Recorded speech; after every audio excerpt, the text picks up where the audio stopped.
Okay, Barbie, you actually got me smiling for a minute.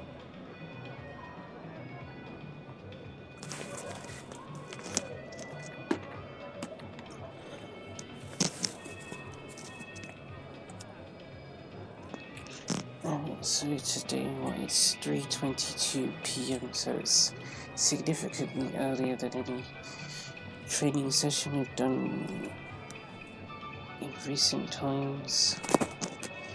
I'm sitting down this time, not feeling very happy at all, but that's what I said after the last training session, so it's almost like I'm not saying anything different by saying I'm not feeling happy, but then I guess the whole point of saying that I'm not happy is so that you know how I'm feeling. Because if I didn't say that, you wouldn't know that I'm not feeling happy. You could assume, but you're not supposed to expect things, so I'm not here to encourage you to assume that I'm not happy. You can see that Barbara's okay because she's smiling. Oh, she's doing a lot of things right now. Yeah, well, I feel like my brain needs a reset. My brain needs to reset so that I can get anything done. And as far as I'm able to understand, I can't see any way for my brain to do that. And if I do absolutely nothing, I don't think it's going to help either. So we're just going to do this and see what happens. Play for as long as necessary. And that we're not doing these late nicks necessarily. Is that Holly? It's Holly. This game.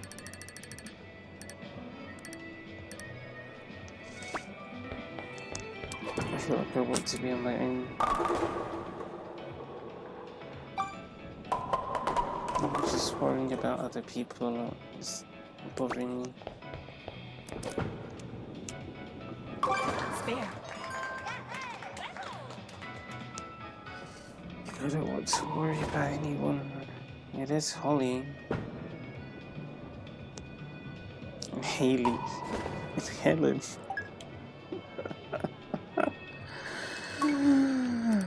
Helen.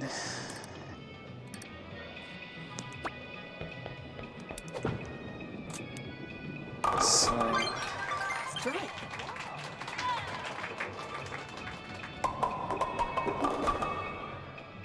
Holly. Haley and the French fry parker. Do you think Haley's French?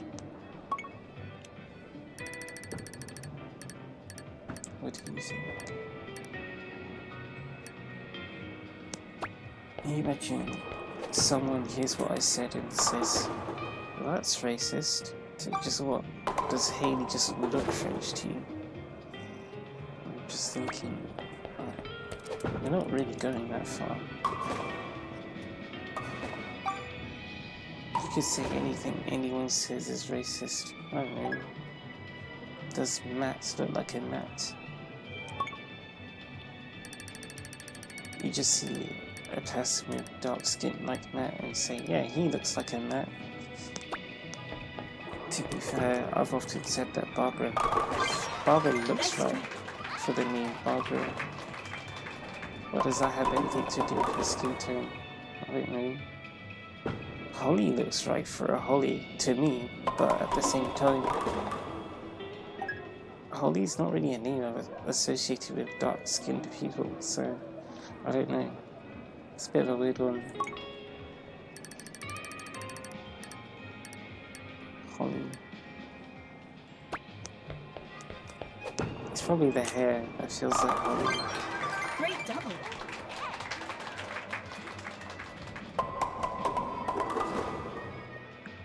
Holly. Yeah, I like Holly. There's Giovanna. It's at this point I realised you got 4 strikes or something. I guess your bowling doesn't look fantastic, so I'm not really thinking much of it. It's Holly.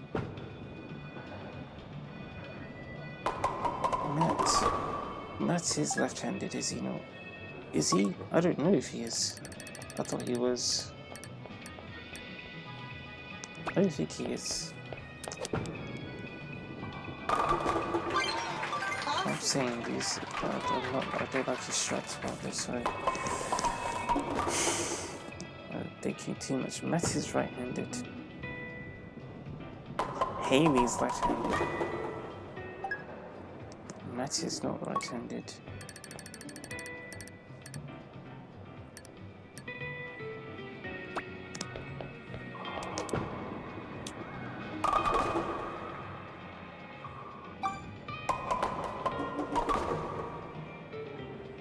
Yeah, it's hurting my head.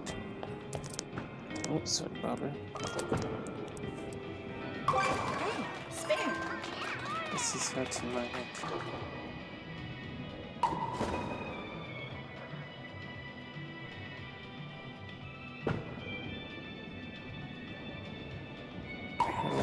I think it makes me more sad that I'm sitting down.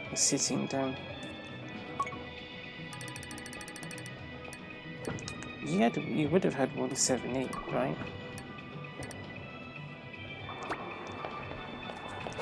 No, I don't think so. Wow, that's some strong. Strike.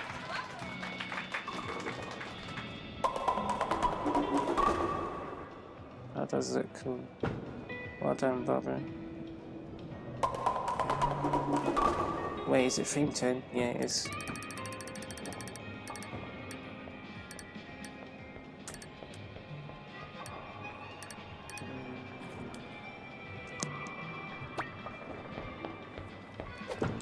Slow ball. Double.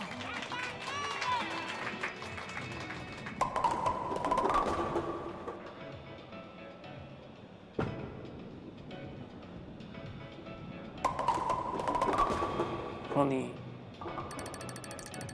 He's trying. Strong throw, but you only got one pin.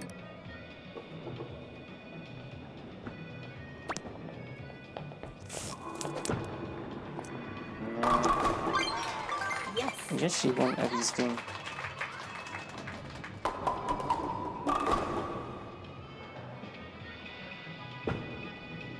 Your throw looks good, it's just not good for where you're positioned. Finish. Barbara's happy.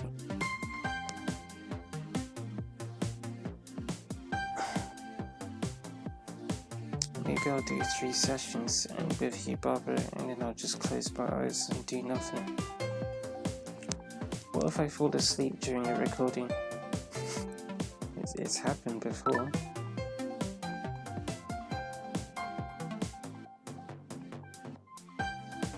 I've got nothing to say about your score.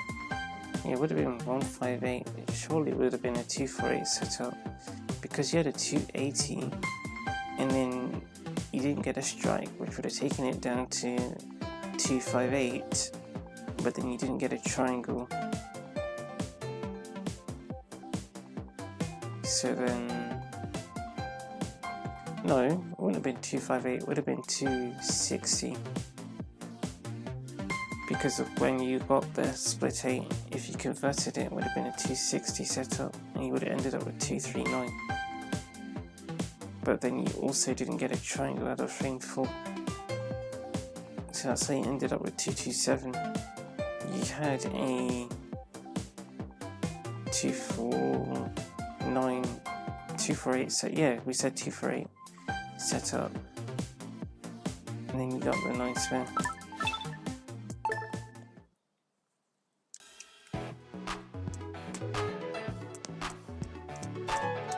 Saying to you, where we live right now is not good for what we're doing. It's not really good for anything that I want to do. But this is where I live, so all I can do is live. I was going to say all.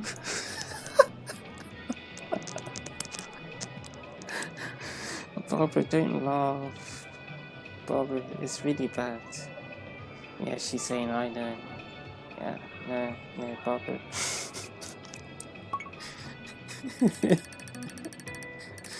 It's so dark.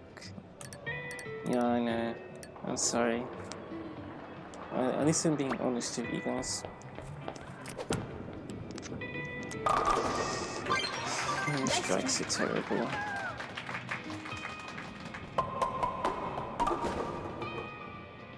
But your form is good then. Yeah, your bowling looks good. It's just not good for where you're throwing from.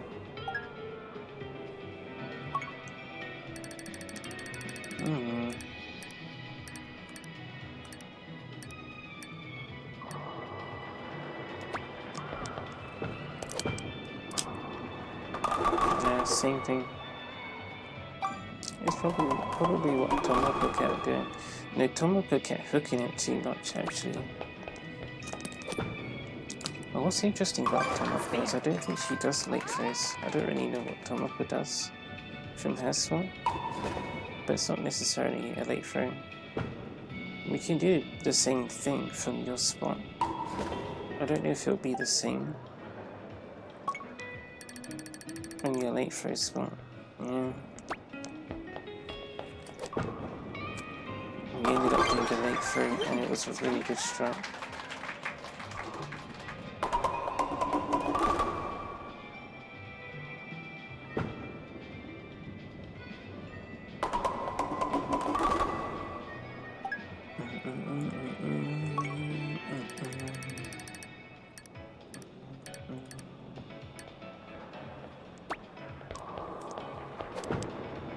Just a bunch of late throws. Great double.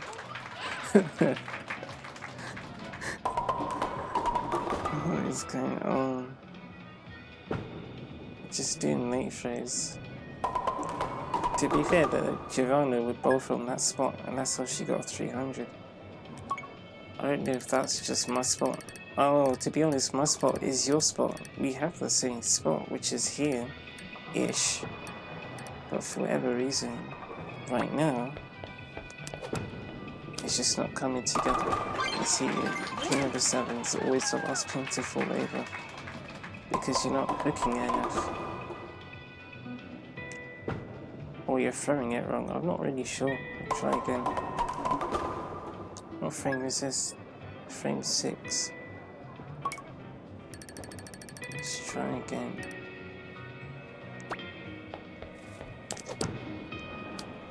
Wow! Well, you hooked it a lot more. I'm not sure if he hooked it more, if he just threw it more that way. Oh, Barbara, I'm so sorry. What I did to your arm was not very nice. Oh, I did it again. Okay, Barbara. Nice one. Yeah, I'll try to be nice to your arm. You might actually have a 258 set up now though.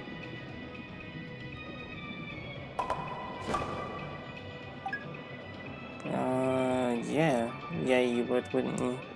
Let's try and hold on to it, I guess.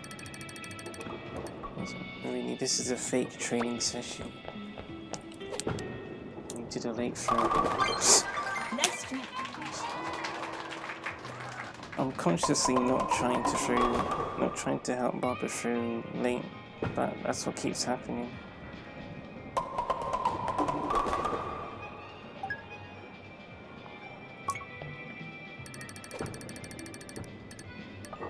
Holly, well done.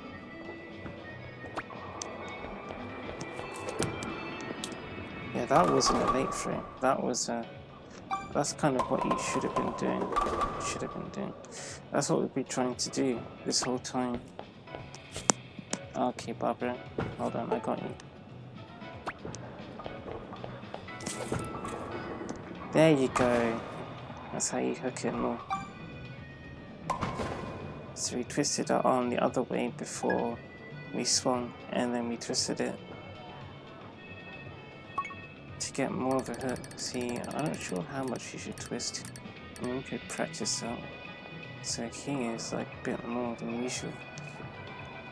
So normally we're just like this. So what if we started like this? Okay. So like this. Ah, too much.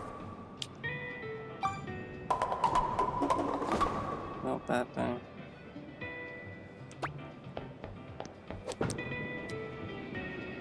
Spare. Yeah, I'm thinking, you know, you're just casually bowling and then you think, yeah, do this. Hang on, what happens if we try doing this? Skill unlocked. There you go, now you're already a better bowler than you were 2 seconds ago. And you weren't even trying to do this interesting hook thing, you just decided, you know what? Maybe I've got this, let's try this.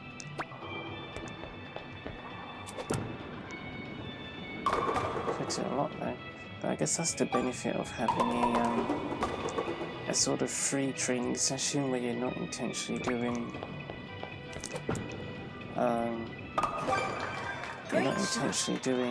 late early's mix. You have a training session where I'm just going to throw the ball, however I don't really care. Maybe we should factor that into our rota, because right now our rota is just late early's mix and then special lanes.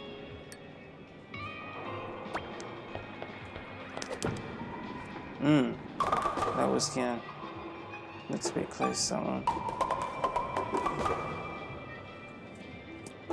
It's funny. Finish. What did you get in the end? 3-3? Yeah, you did.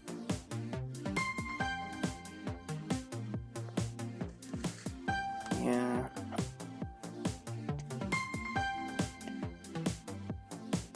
So it's good to have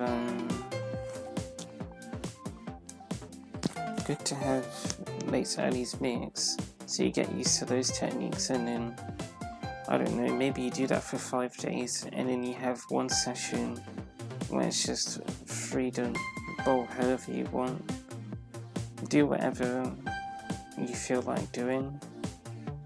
And I guess if you don't feel like, I don't know, if you're not sure what to do, then just do what you know. And if you know too many things, then you just have to pick one. And there's no shame in picking whatever feels the laziest. Although I'm still not going to support the silly thing with Evan where you just pop the ball out of your hand. I think Yellow was the one who spotted that. Maybe it was Evan, I'm not sure. One of the two of them discovered that technique that the Infinity 2 person was using. I'm just looking at it thinking, oh man, that's so bad. That's not how you bowl. But there's still technique behind that. You have to know how to do it, so it's not like it might be lazy, but it doesn't mean that it doesn't mean that it has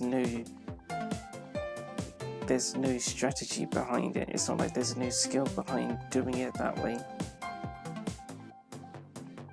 It's like even with the 3-pointer mind games, you still have to know how to use the 3-pointer mind games. If you don't know how to use it, if you don't know how to use that strategy, then you can't use it. So it's still a skill to learn.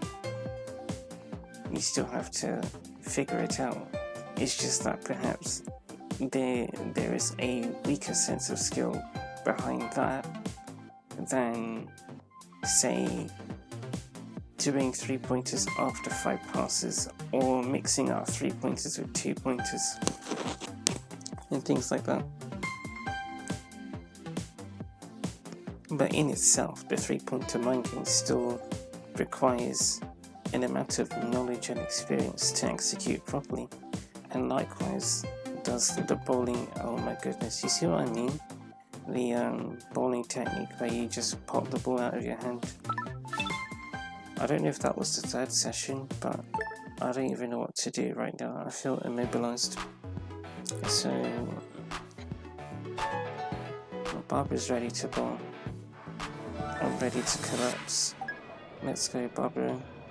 Let's go, go, go. I don't want to go anywhere.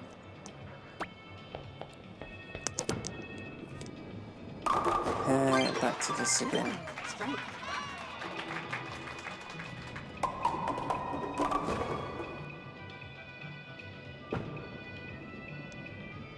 guess for me, I could say this helps that we just have this technique because it's the one that I've always been using. So when it comes to the freestyle training session, I can just do this, even if Barbara doesn't get strikes.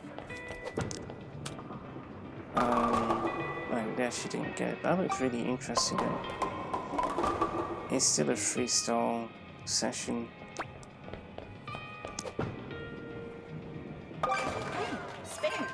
It doesn't matter if she gets the strike or not. It's just a case of throwing the ball however you feel like throwing. I guess what I'm saying is I have a default position. And I guess Barbara does too. See, I's default's here. Well, yeah, that is true, Barbara. I's new default's here, but I's original is also here as well. She likes to bowl from here. Nice strike.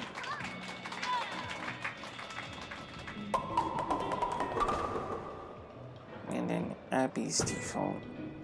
I don't even know what Holly's default is, to be honest.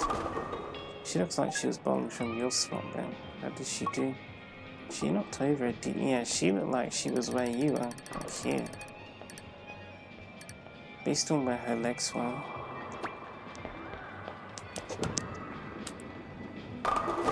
Yeah, that did not work at all. Pin number 1 pot forward.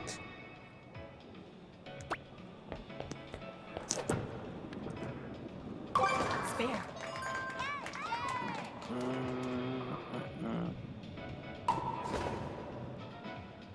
It's Holly.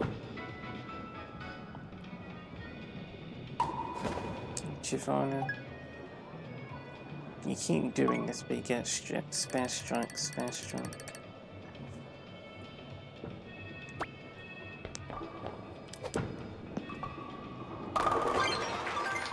Strike.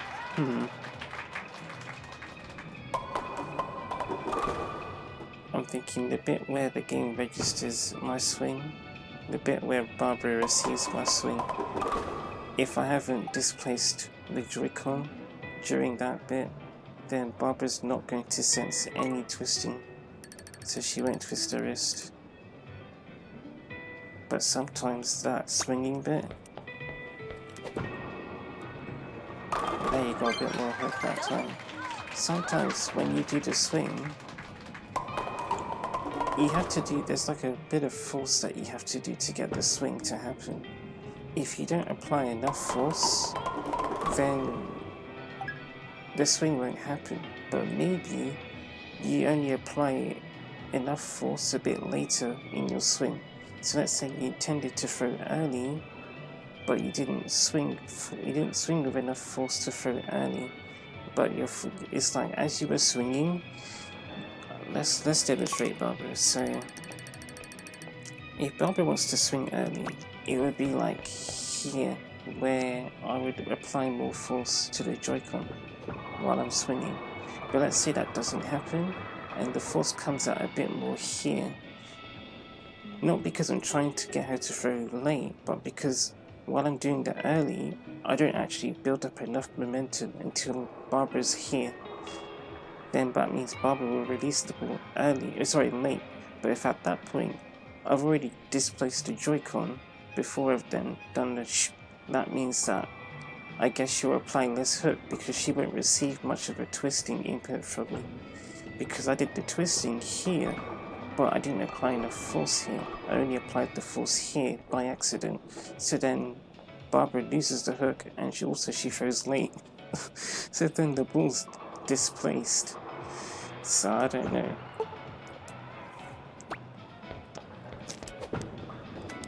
It's another thing to consider. Yeah. So you might think, well, hold on, I swung.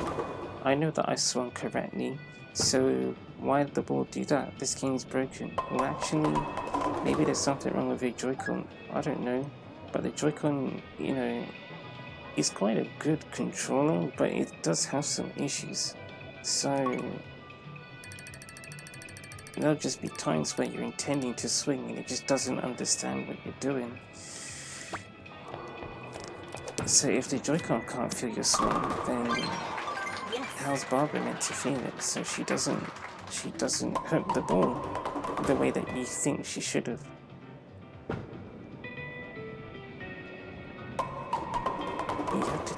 You have to get the Joy-Con to understand what it is that you want to do.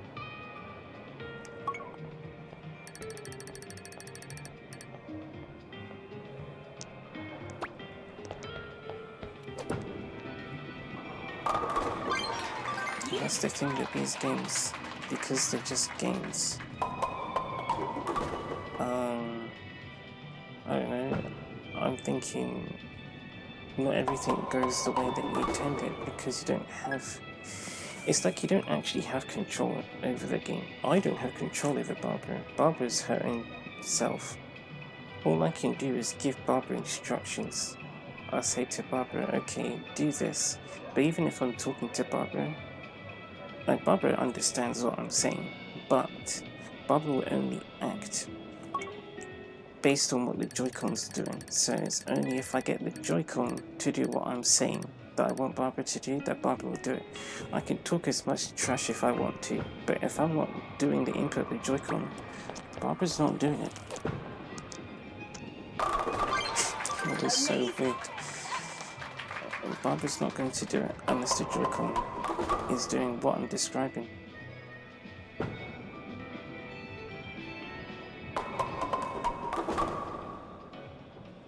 $200 points, I like that. Ooh, you can get 258, but I don't know if it'll happen.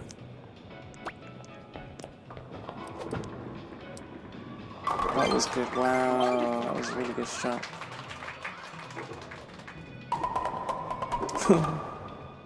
The pin was in the air.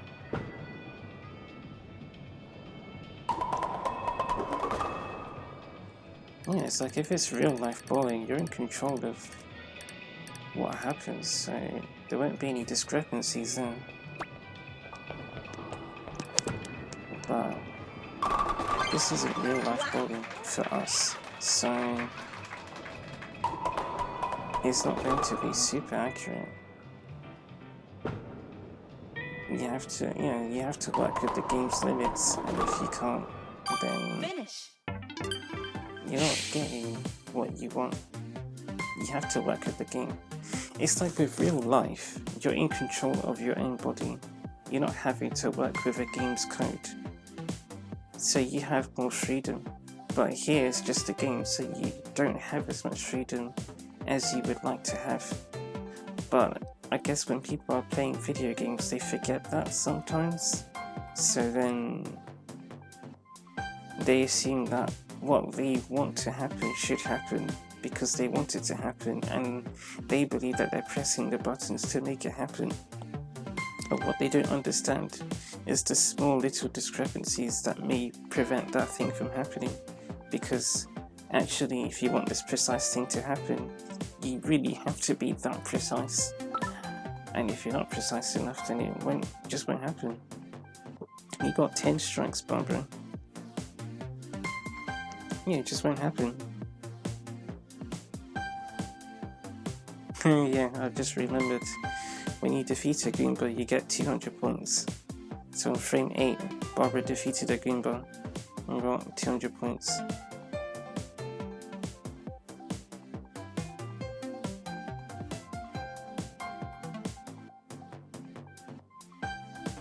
I feel like I think if you destroy a brick block, you get 10 points or you get 40 points. There's some weird thing that gives you 40 points in Mario games. Well, older Mario games, because some modern Mario games don't have a score count. But I'm sure there are ways to get 40 points from something. Or maybe it's if you hit a brick block and you get a coin at the same time. Something like that. Or maybe coins give you 20 points. I really don't know.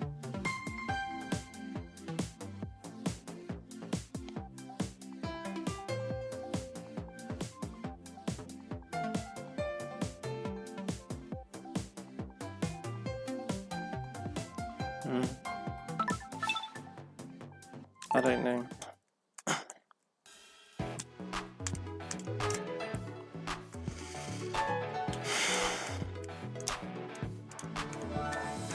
guess I'm upset because I guess what I was talking about is the thing that people, I guess they fall into the habit of not really paying attention to what it is that they're doing, and so then they just blame the game for it, and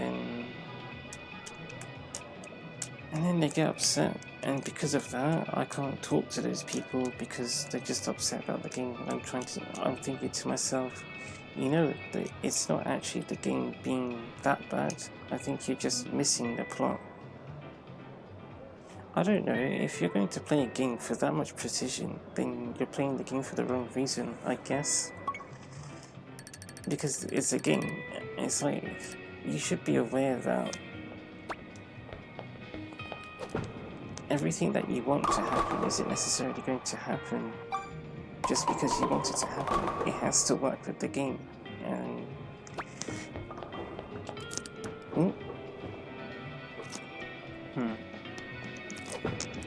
it's me overthinking.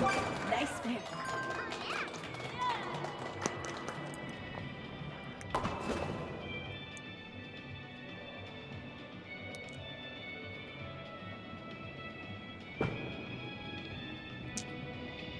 Yeah, one thing I can say is that the game's controls are quite transparent. I'm not sure if that's the word. I guess transparent. I say transparent because if it's transparent, a lot of the time it means you can't see it because it sort of blends. I don't know. Like water is transparent. Question mark. But you can see water. But you can also see through water. So I guess it blends in. I don't know. So I don't think Barbara hurts that time.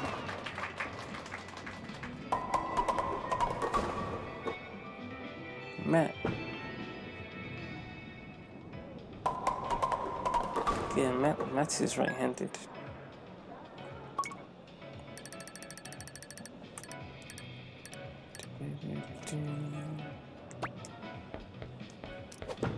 Uh-oh. You got some hook there.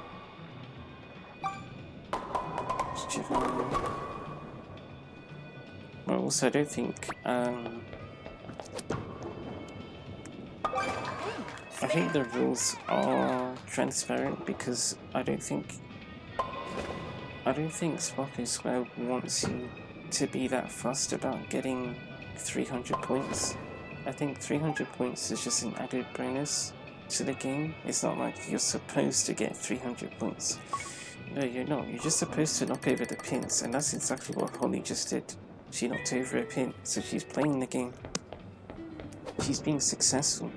That's what bowling's about, which is why Shaban says strikes are overrated. Because the strikes are fun, but they're like an extra special part of the game. They don't make up the game. But they're just something extra to be excited about when you play. You knocked over one pin again, Holly.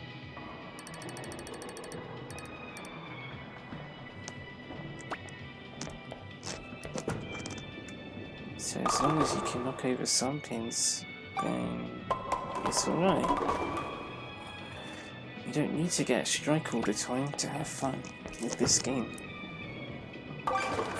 But for some reason, it becomes that you have to get strikes, you have to get the best score. And to do that, yeah, you have to work with the game's limits a bit more, because it's harder to get more points. I guess the same goes for real life bowling as well. Because it's physically harder for you to get a strike than not to. Is it? I don't know, I mean... Well, no, yeah, I guess so, because to get a strike it's very precise. To get a strike, you have to knock over 10 pins. You can't knock over 9, 8, 7, 6, 5, 4, 3, 2, 1, or 0. So I guess in a literal sense, out of the 11 possible outcomes you could get from each throw, you can only get 1/11th of those outcomes to get a strike. So in that sense, it is physically harder to get a strike than it is to get any other outcome in a game of bowling. Oh no, it's late throw. Hook was alright though. Great double. So that's why I guess we'd be saying that you're pushing the game's limits by going for 300 points. But then because it's a video game, you already have limitations. So I guess that makes it even harder.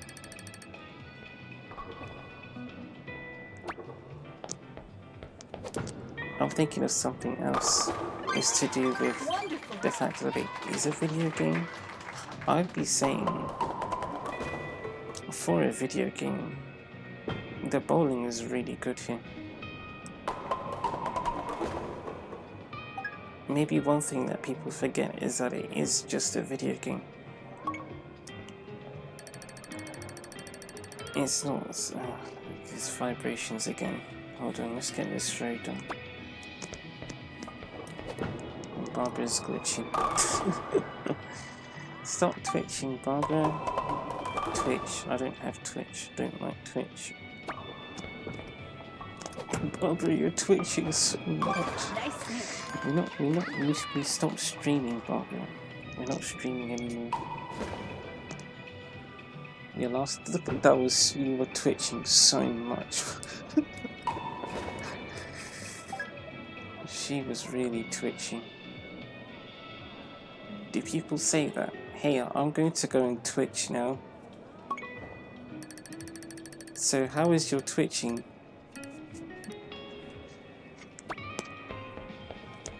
Time to get some twitching done today. How long are you going to twitch for? I'm going to twitch for 2 hours. Okay. Have fun twitching. Because what? YouTubing is now a verb, isn't it? To YouTube. I'm going to YouTube now. I'm going to do some YouTubing. I'm a YouTuber. So, what? Are you a Twitcher? Are you doing some twitching? Oh, you have another throw, Barbara, sorry. Yeah. It went into the gutter. Plus 10 points. Finish. Game. What did you get? 218.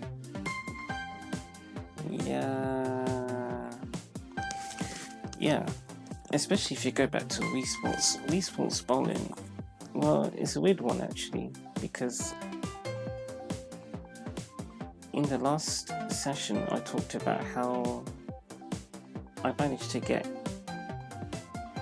a character to get 300 points before I watched any gameplay from anyone else of this game, and even then I've still never watched anyone else get 300 points. So I've only seen 300 points from my own lens. I have seen someone else play, like in one of Barbara or whoever's sessions, I think, and they got 300 points. No, I'm not even sure if no, I have seen it at least once. I've seen it once, but I haven't seen from, let's say you're watching Barbara's perspective and watching her get 300. I haven't seen that from another person. So I guess what I'm saying is, in the previous training session, I talked about how I had never watched anyone play this game, and we were able to get 300 points unguided. But around the same time, we'd also played Wii Sports bowling, and I haven't gotten 300 points there. And we've been playing Wii Sports bowling historically since maybe 2010 or something, I don't know. So you definitely had more experience overall with bowling in that game, and yet we haven't been able to do it. I'm not sure, I guess if we were to talk about how realistic Wii Sports bowling is compared to this one, I don't know. I think for me to say whether or not this game's bowling physics are more realistic, I would have to actually go out and play some bowling and then come back with Barbara and feel the difference and see, so does it feel more like Wii Sports or does it feel more like this? This game feels a bit more like Wii Sports Resort and Wii Sports Club, although I still don't really like Wii Sports Club's bowling, but at least how it feels a bit more similar to those games.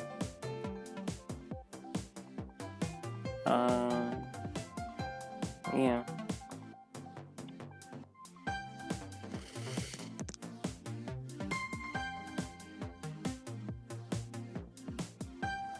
Why I brought that up about the fact that I haven't helped a character get 300 points in Wii Sports Bowling is because Wii Sports Bowling is an older simulation of the sport. In terms of timeline, that game was created in 2006, which at this point would make the game at least 19 years old. And then Nintendo Switch Sports is borderline 4 years old now. So that game, compared to Wii Sports, I think there's is there an 18-year gap or something? No, that wouldn't be right. I was going to say 12 years, but that also seems wrong as well. It's not 16, is it? It's 2006 plus 6, 2012 plus 10. Yeah, it's 16 years. There's 16 years between Wii Sports and Nintendo Switch Sports, although that's not disregarding the two Wii Sports games in between those. So I guess what I'm saying is Nintendo Switch Sports is a lot more modern than Wii Sports, and the way that the sports are simulated in this game is different to how it is in Wii Sports. I'm still concerned about being too quiet over the music, but yeah, the game, do you know what, maybe I shouldn't be concerned because I still remember the Abby stream, the first Abby stream where the server maintenance happened and you could barely hear me, but it was so funny. And that was the stream where we started talking about the triangles. Well, I don't actually know what I sound like, so I'm not sure how conscious I should be about the volume. I think what really made it great about the Abbey stream was that we didn't actually know how loud or quiet we were. We were just talking. So then it was like a struggle to figure out what I was saying, but then what I was saying was funny, at least to me. That's how I felt when I watched the first ever video I watched that Card Gamer made. It wasn't Card Gamer's first video, it was just the first video I saw of his creation, question mark. What we're saying is I was just browsing and then I found his video and then I clicked on it. Okay, what's this about? I mean, his channel name's funny, Card Gamer, and then I'm thinking, I can barely hear what he's saying, but what he's saying sounds really interesting. It did remind me of myself a bit.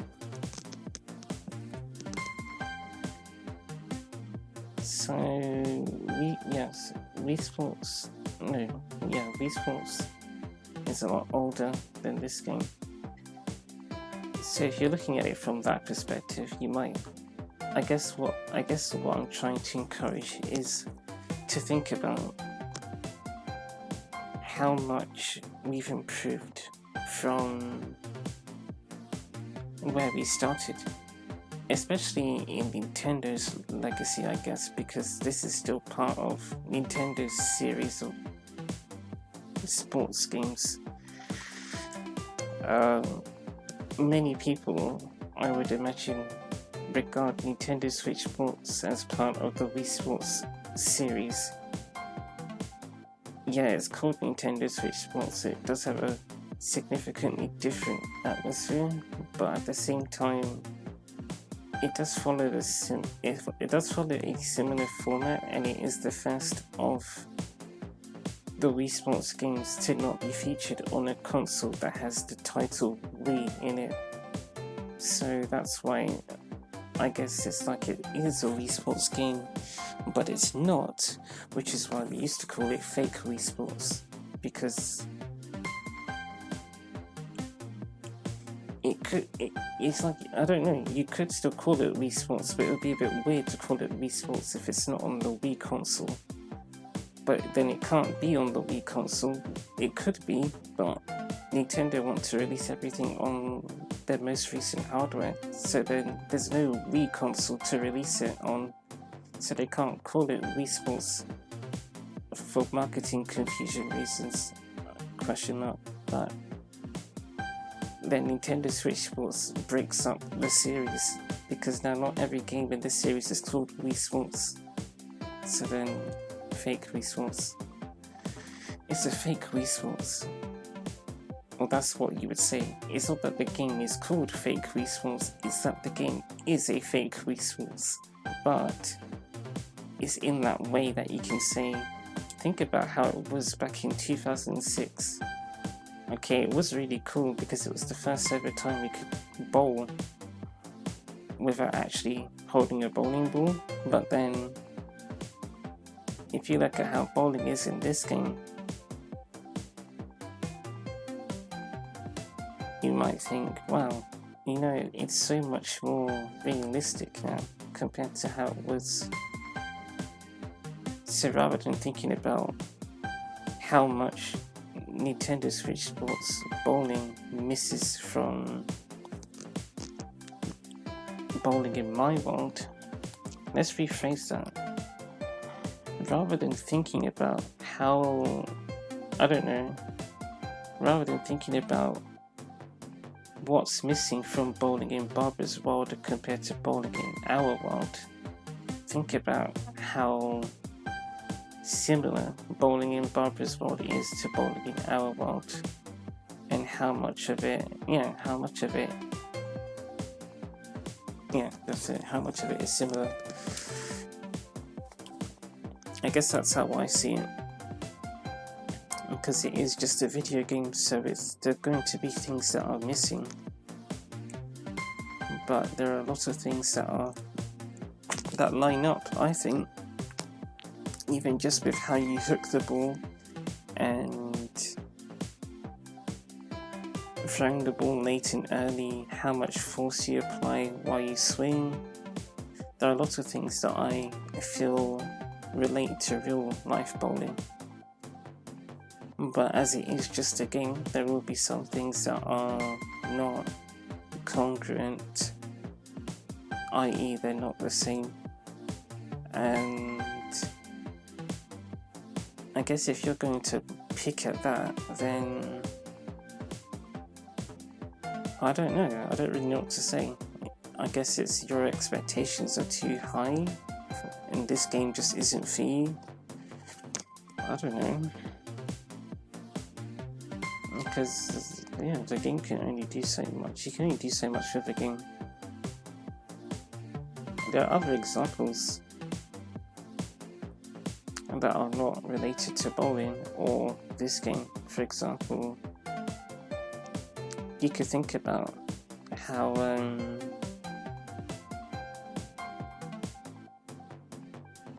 we could talk about graphics, for example, because you might look at Wii Sports and think that looks so archaic, and as we talked about, maybe Barbara's outfit's clipping through her face, but then when you look at the graphics overall of this game, I feel like it looks quite immersive. It looks really fun. The characters are great. Barbara, you and your friends are great. And I really like the Spocko Square environment. there are still some things, like we said, that are maybe they look a bit strange or they don't look realistic, but then there's still so much that is realistic or is more realistic, especially when compared to what video games were doing 20 years ago. 20 years ago, I don't know if video games were HD. That's 2006. Yeah. I'm not sure if video games were HD 20 years ago. Graphically, games have improved, and things like music has also improved, just the quality of music in video games. Although I still miss the older sound fonts. I think the older sound fonts were really unique and distinctive, and I feel like we have lost that, so it's a bit sad. But generally there's a lot more that artists can do when it comes to video game soundtrack. And then with the graphics, like we said, and then you have more ideas that get put in that you didn't have before, like customizable outfits. So Barbara's got the cool overalls and she's wearing star earrings, even though Barbara typically doesn't wear either of those things. And Barbara has a title to go with her name, it adds a bit more personality. So you see Barbara, roar, she's the Tigress. I don't know, Tigress doesn't go roar, but like, I don't know, don't mess with Barbara. I don't know, maybe a Tigress, like, they're sort of like orangey. I'm not sure, it just feels like they have a similar colour palette to Barbara. And maybe that's why her title, the Tigress, really fits for me. She does look like a tigress, even though she's a human. I don't know. I do know that it's feeling really stuffy in here. I'm not going to talk about why it's stuffy in here, because there was a certain time where it was not stuffy, and now it is, and I know that the time has advanced and things have happened, and so I'm thinking, yeah, that's probably why it's now stuffy. Unfortunately, I have to suffer. But I don't get to choose if I suffer or not. It's not my choice. I'm going to try and move everything really slowly so that I can get closer to the window. Open the window and then push everything back. Well, the window's already open, but I'm going to have to open it more.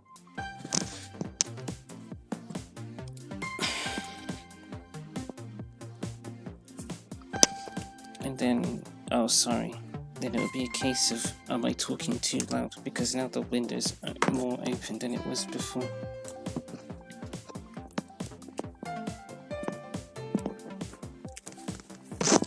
Let's check this out on this other laptop. Let's see, well that's done. It was probably done ages ago, but I was too busy sorting out this game.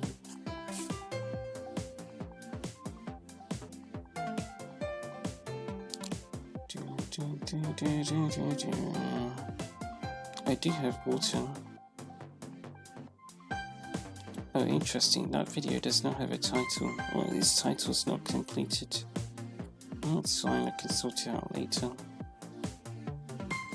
I've actually only been here for 54 minutes, so we haven't trained for, say, as long as we normally do. We haven't played for as long as we normally do.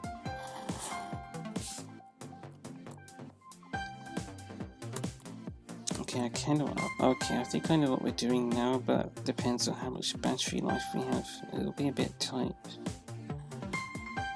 Let's see what we can do. How many minutes? How long does it say? 2 hours and 55.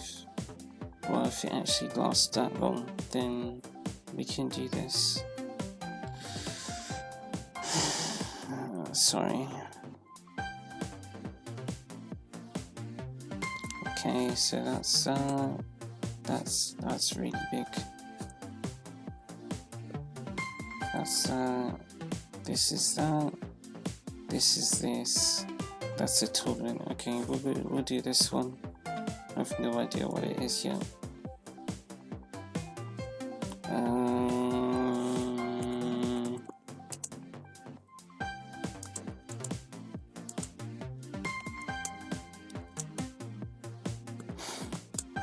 Does feel a bit better now with the window open.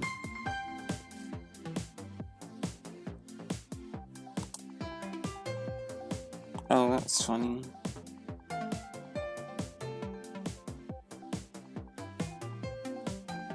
That's quite an interesting artist choice there. Oh no. Oh, okay. Okay, so that's being done. Water, I've got some water. Let's be careful.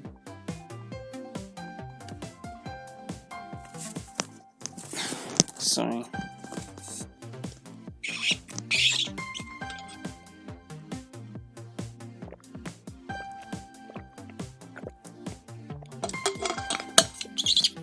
Sorry. We'll go again, Bubble.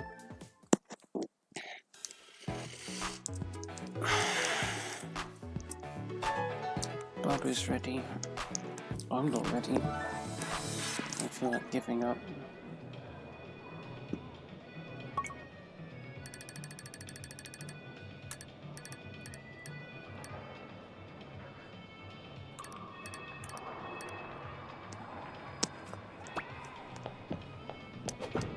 Oh, you threw it wrong.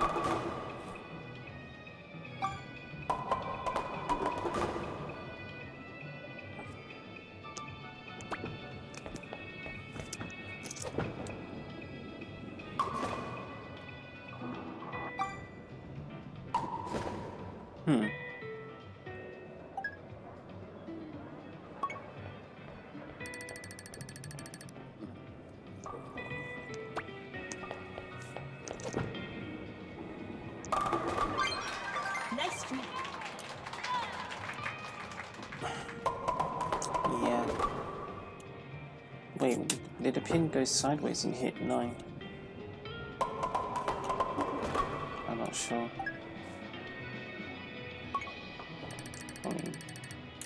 Polly.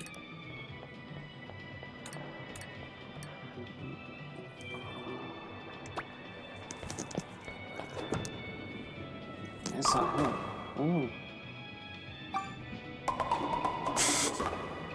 That looks fun.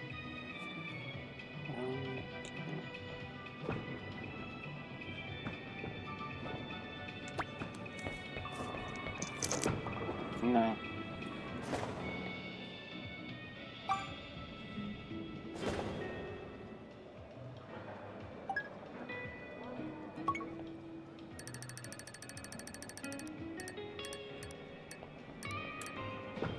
Go on, Holly.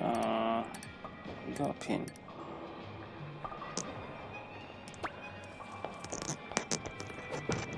Late throw. Strike.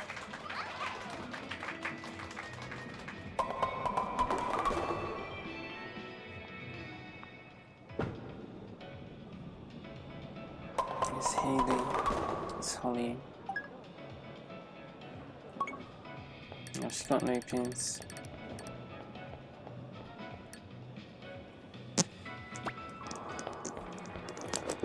Another late throw. Hook was pretty good. I think she hooked it too much, to be honest. Pin number 1 was going for it, but just didn't make it. Let's have a look.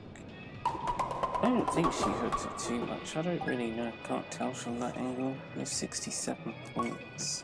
It's Holly. One pin again, Holly. Late frame. That's... Fantastic. You're frame from your early frame spot as well, Barbara. So I wonder if it's just we're hooking, like, I don't know if we're just hooking different. I'm hooking with the intention of an early frame that's somehow still getting you in the right spot. Not too sure. I'm not an experienced bowler. That's funny. I'm not an experienced bowler. You're looking at, like, this is the performance you're looking at, and I'm saying to you, I'm not an experienced bowler.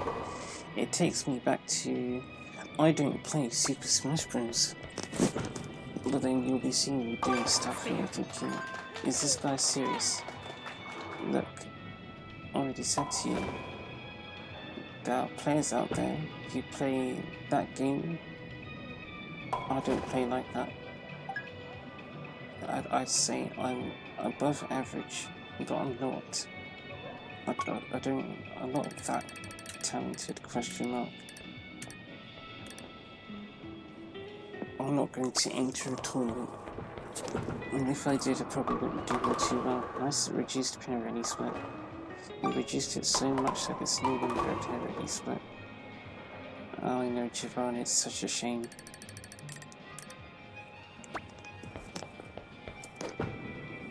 Yeah, I was going to say careful with that. He's going to the gutter.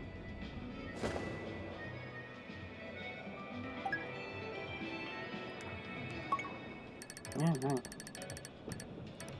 So I'd say even Barbara is like above average bowling. But she's still got a lot to go. Like, you know, we're talking about Susanna level. And even Susanna, she's pretty casual, but Susanna will bowl from anywhere. She'll do her dance and then she'll finish at a spot. She'll bowl from that spot and she'll still get a strike. And here Barbara's bowling from the same spot and she isn't getting strikes all the time. So you might look at Barbara and say, oh, Barbara's world class. And Barbara and I are thinking, yeah, no, we're not world class, we're pretty good. Nice strike. You know, we're fairly good, but we're getting wonky strikes like that without even trying. That's, I'm saying, that's inconsistency. And we said it in, season 1 of Barbara and the Bowling Pro League. We said, Barbara, if you're going to advance in the Pro League, you need to be more consistent than that. And Barbara was not being consistent, so she was at S level 5, and she dropped. And she just floated around S level 2, 3, 4, 3, 2, that sort of thing.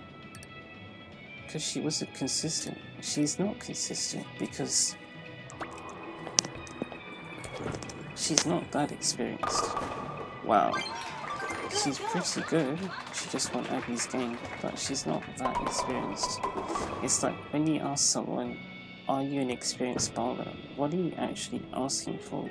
Are you asking for the best bowler out there, or are you asking for someone who's above average? Because if you're asking for above average, okay, well you're looking at a decent example of someone who does bowl above average. But if you're looking for a world-class bowler, you're not looking at the right woman right now. Barbara is not world-class. She would not tell you that she's world-class. At least the Barbara you're looking at right now won't tell you that she's world-class. Maybe there's a different Barbara that will say that she's a world-class bowler, but this Barbara is not saying that. She can give you world-class bowling, but she's not a world-class bowler. It will just be like a one-off show that Barbara will manage to put together, but she can't do it all the time. Which is what we said in season 4 of Barbara in the Bowling Pro League. Barbara can get 300 points, but she can't do it all the time. And if she's not doing it all the time, why would we even be thinking that she can reach the Infinity Rank League? Because if you want to reach that league, it's not even you want to reach the league. It shouldn't be that you want to reach that league. It should be that you end up, I don't know, I mean, it's like if you want to reach it as a goal, that's fine. But whether you end up reaching that league isn't necessarily because you want to be there. It's because you put in the effort. Well, no, it's more that you've gained the experiences to get you to that point.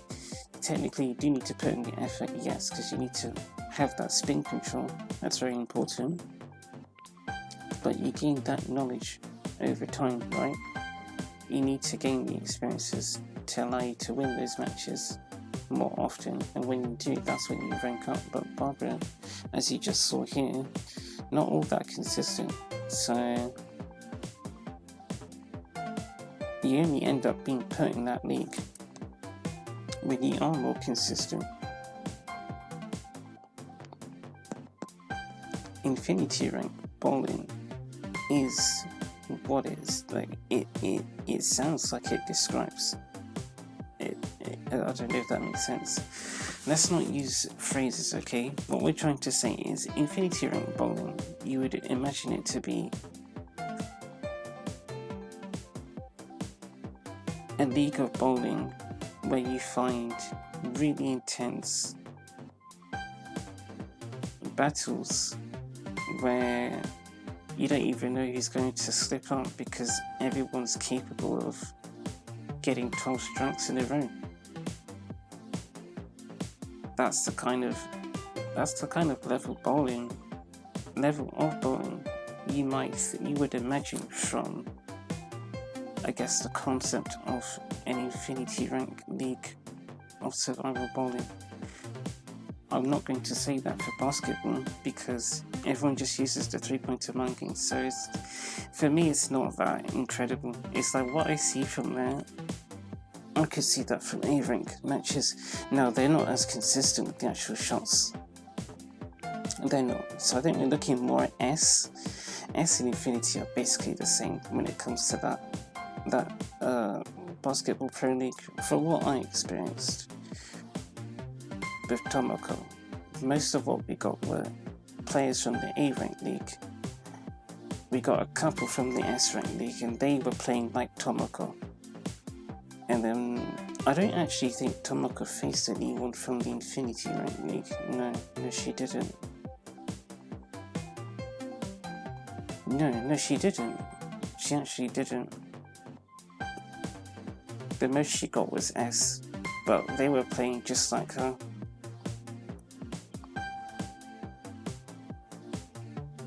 But the Infinity guys, well, Blue Eyes won against one. She did alright with Rohan, but she did panic a bit. And then there was the one with Ashton, he made a couple of mistakes too. Everyone slips up here and there, but they're all sort of the same, I feel like. It's just my opinion, but once you get to S in that league, it feels like everyone's all bunched up. And then with bowling here, it feels like A and S are all bunched up.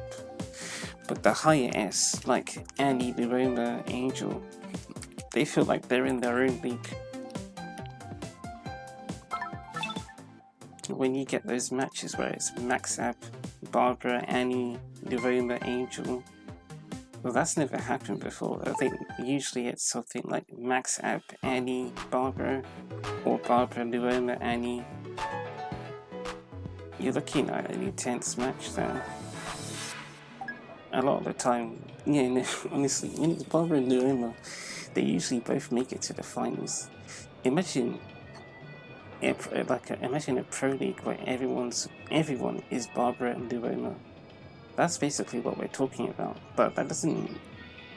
So I don't even know if that exists. No, it does. It's weird. It's weird. Well, I think it's weird. Because I guess the level of bowling we're talking about, even Annie and Liroma, I don't think they're bad. They're about Barbara's level, and we just said Barbara's not world class. But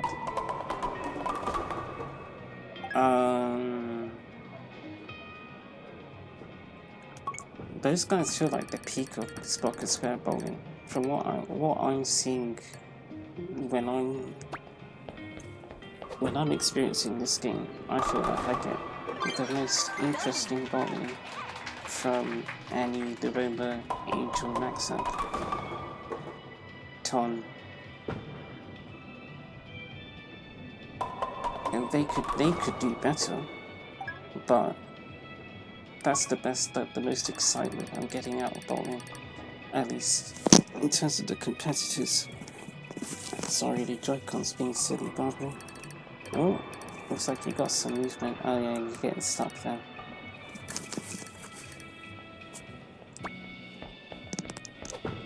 Then there's that one S level 9 person. He didn't seem to be doing anything in particular.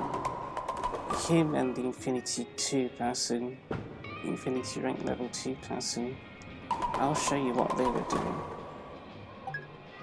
Are you ready, Barbara, to do some nonsense? Okay, I don't actually know how you're going to hook it. They were doing this. Wait. How do you do it? Oh no, it's the other way. You have to do it the other way. They were doing this. That's what they were doing. They know where to bowl from to use that technique, but that's what they do. So they go to this spot, and you just throw like that.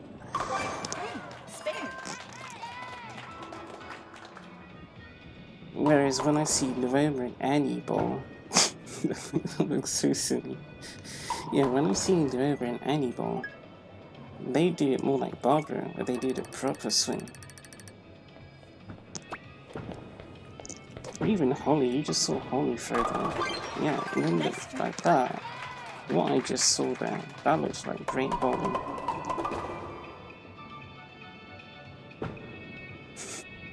What did it look? Well, that's what I said before. I said Barbara can show you world-class bowling, but she's not consistent enough with it. So I wouldn't say she's a world-class bowler, but she can put on a good show. And so can the other people that I talked about. But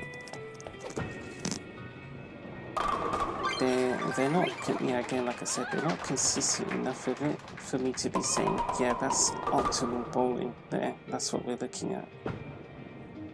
Solid performances consistently. I'm not seeing that from anyone. And that's fine, because I don't really care. I'm perfectly. I'm happy with Naroma, Annie, Angel's bowling. I'm quite happy to watch that. But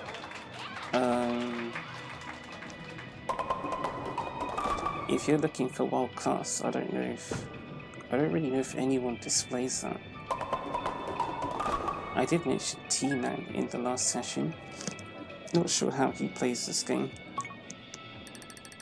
Yeah, maybe he can show that to you. And then Akip, I don't know if it's Akip, but it's the topic of. Is it really a topic? It's Leisure and Eruziel. Well, actually, they're the same person, just backwards. Leisure has a lot of videos featuring her with 300 points, but I don't know if that's Leisure has. I don't know if that's Leisure's played consecutive games and gotten 300, or if it's here are some games where Leisure gets 300 points. I guess the reason why I asked that question is because you can get 300 points, but then how consistent is it? I'm not really here to pick on people, but I'm saying on the topic of world-class bowlers, if you can be that consistent with it, then I'd be saying, yeah, sure. I guess I'm asking the question, is Leisure one of the greatest? I mean, one of the greatest. No, that's a different topic. Is Leisure that consistent? Spare. if you were to say one of the greatest, I've already said Perretti is one of the greatest bowlers I'll ever know, or I've ever known, past tense, because Perretti can beat her own personal best, so she can become even better. Or someone else can bowl better than her. I don't know what will happen. But what I'm saying is, if we're just talking about great bowlers, Leisure probably already is a great bowler. But is Leisure world class? I don't know. How consistent is Leisure?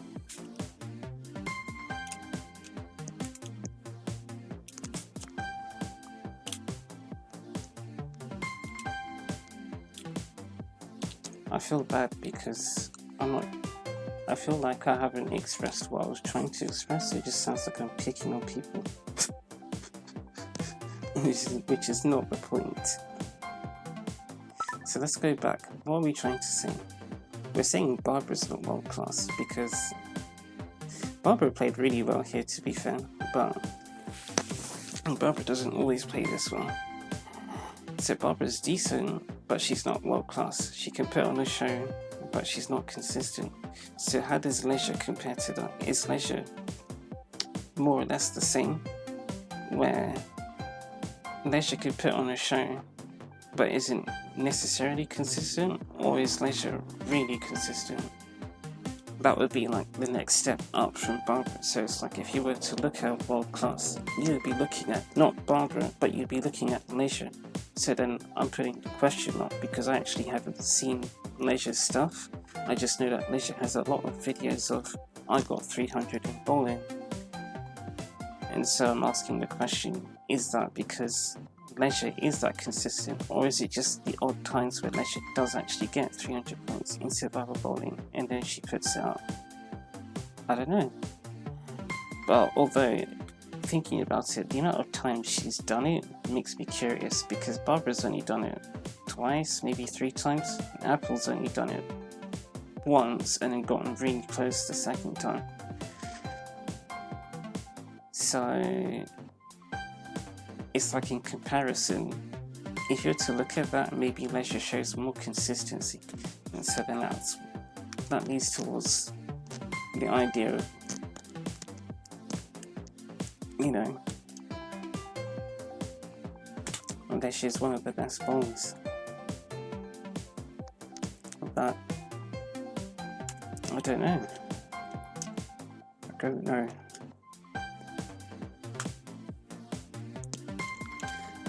Yeah, I'm playing with the Joy-Con, that's why you're hearing these sounds. I'm trying to catch it, I'm not catching it very well.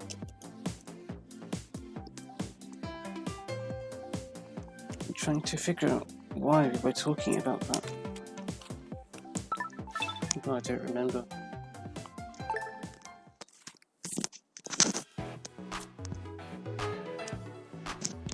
Why are we talking about it? Oh, I think because we were saying I'm not an experienced bowler. That's something that I keep saying, and yet you're seeing good bowling. Yes, you are seeing good bowling, although good bowling is your opinion, isn't it? So it's up to you if you want to say, yeah, that's good bowling. There's nothing that says it is, and there's nothing that says it isn't. Well, it's well that there are things that could say both, but it's up to you to say it. But despite what Barbara and I can do together, if you said to me, I'm one of the best bowlers, I'd be saying to you, no, I'm not, sorry. Maybe it's your opinion, but I'm not going to take that title and own it, because I don't personally think I'm the best. Look, I feel like I've seen better bowlers.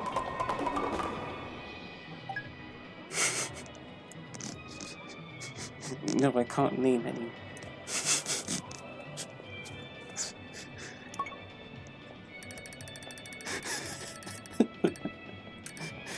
Oh, I can't name any because I don't watch people play this game. That's part of the reason why I can't name any. And also, I guess it's like I don't really compare. Maybe that's why I'm not bothered to compare myself to others. So it's like, I would say Paradi's a good bowler, but I wouldn't necessarily say I'm better than Paradi or Paradi's better than me.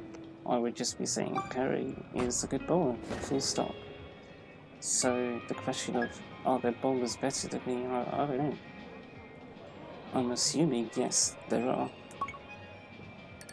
Because, do you know why I assume that yes, there are better bowlers than me? It's because I know that I could be a better bowler. And if I can be a better bowler, then someone else could be. So there's every chance that there actually is a better bowler than myself and Barbara. Whether or not I've seen them.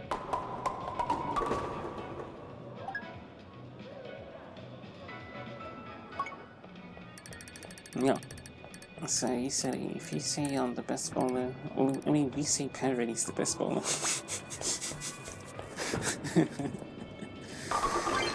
Yeah.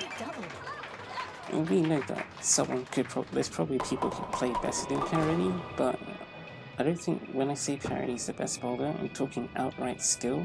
I think it's just the experience. When we watch Paradi play and we play against Paradi or play alongside Paradi, we feel like we are playing with an amazing bowler. It's the overall feeling of playing with this person, oh my goodness, Barbara, that makes them feel great. Not necessarily the fact that they're getting 300 points. I've never seen Paradi get... It's like they've just gotten 300 points. Clearly, because there's all those videos there. But have I ever said that about Leisure? But I've never seen Annie get 300 points. And I'm saying Annie's the best. So how does that work? How does it work that it's not the person who has the who gets the highest score that you're saying is the best bowler? It's the person that you're watching and feeling a certain way about that you're describing as the best. Because even Biroma, I look at his bowling and I'm saying, this guy is amazing. But I've never seen him get 300, although I've seen him get one strike away from 300 points. I have.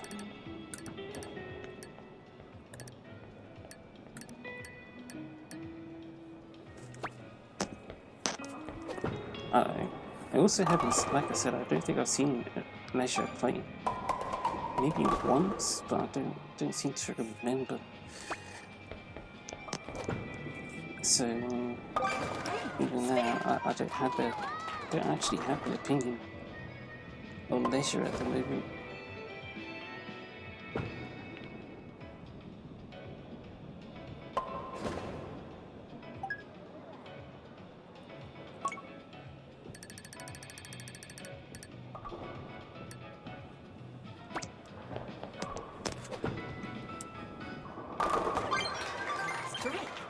I guess one thing that does bother me is I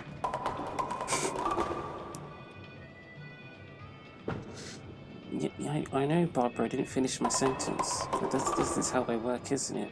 So I'll have the sentence completed in my head before I've said it, and then I'm laughing at myself because my brain's already reacted to my sentence, if that makes sense. So I was going to say, one of the issues I do have with Leisure is the fact that a lot of the videos on that channel show things like, I got 300 points, I got 300 points again and again and again. And then I laughed because of the fact that we like Paradi, even though we've never seen Paradi get 300 points.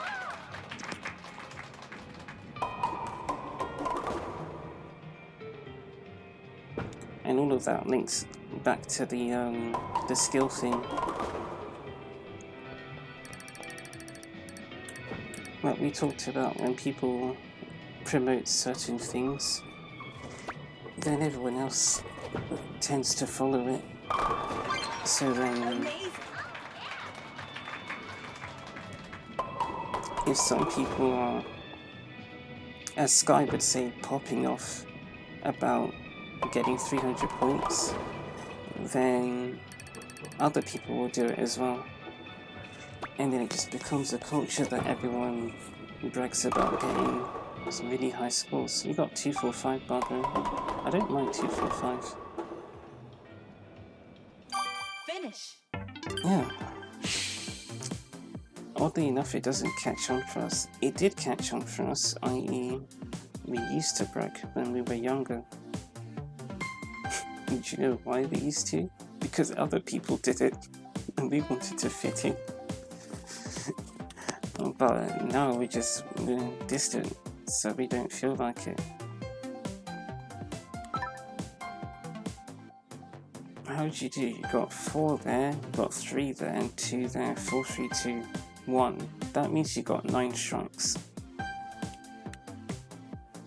Because 4 plus 3 plus 2 plus 1 is 10. Since that's the layout, not since. 4 plus 3 plus 2 plus 1 is 10. And what you might notice is that the layout of the bowling pins is 4, then 3, then 2, then 1. So that helps me figure out that she got 9 strikes quicker, because I saw that she got 4 strikes in the middle, she got 3 strikes at the end, she got 2. And then I said, okay, so she got 4, 3, 2. Oh, it's like the bowling pins arrangement, so that means she got 9 strikes, because she didn't get 1 isolated strike to make 4, 3, 2, 1.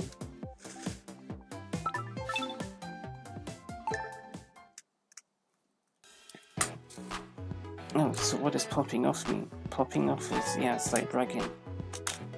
I think. I mean, I don't use the word myself. Sky introduced me to that term. It's like, think of a party popper. I don't know, you pull a party popper when you're having a party, you're excited. So I guess that's where popping off comes from. Do I sound excited? No. I do sound excited when Barbara gets a funny strike, because it looks interesting. That looks interesting, but I wasn't excited. I wasn't excited. It's funny. It's funny heaven. We've been here for a long time. Oh, the laptop's going to have low battery. It'll have low battery life. It already has low battery life, but it's not critical yet. Plug this in. Time is 4:50 PM and we're just bowling constantly. We don't know what else to do. We're just talking about nonsense. What? Don't be rude to people. Yeah, we're talking about people as well. When I said talking about nonsense, I was just degrading the fact that I'm just talking a bunch. Because I feel stupid.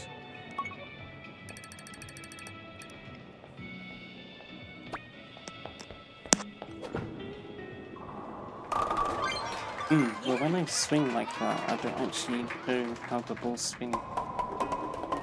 I'm thinking there's a chance that I flick the Joy-Con the way that I just did, and then when the ball hits pin number 1, it just rebounds and completely misses pin number 5. How are you supposed to have spin control when you don't even know how you're swinging?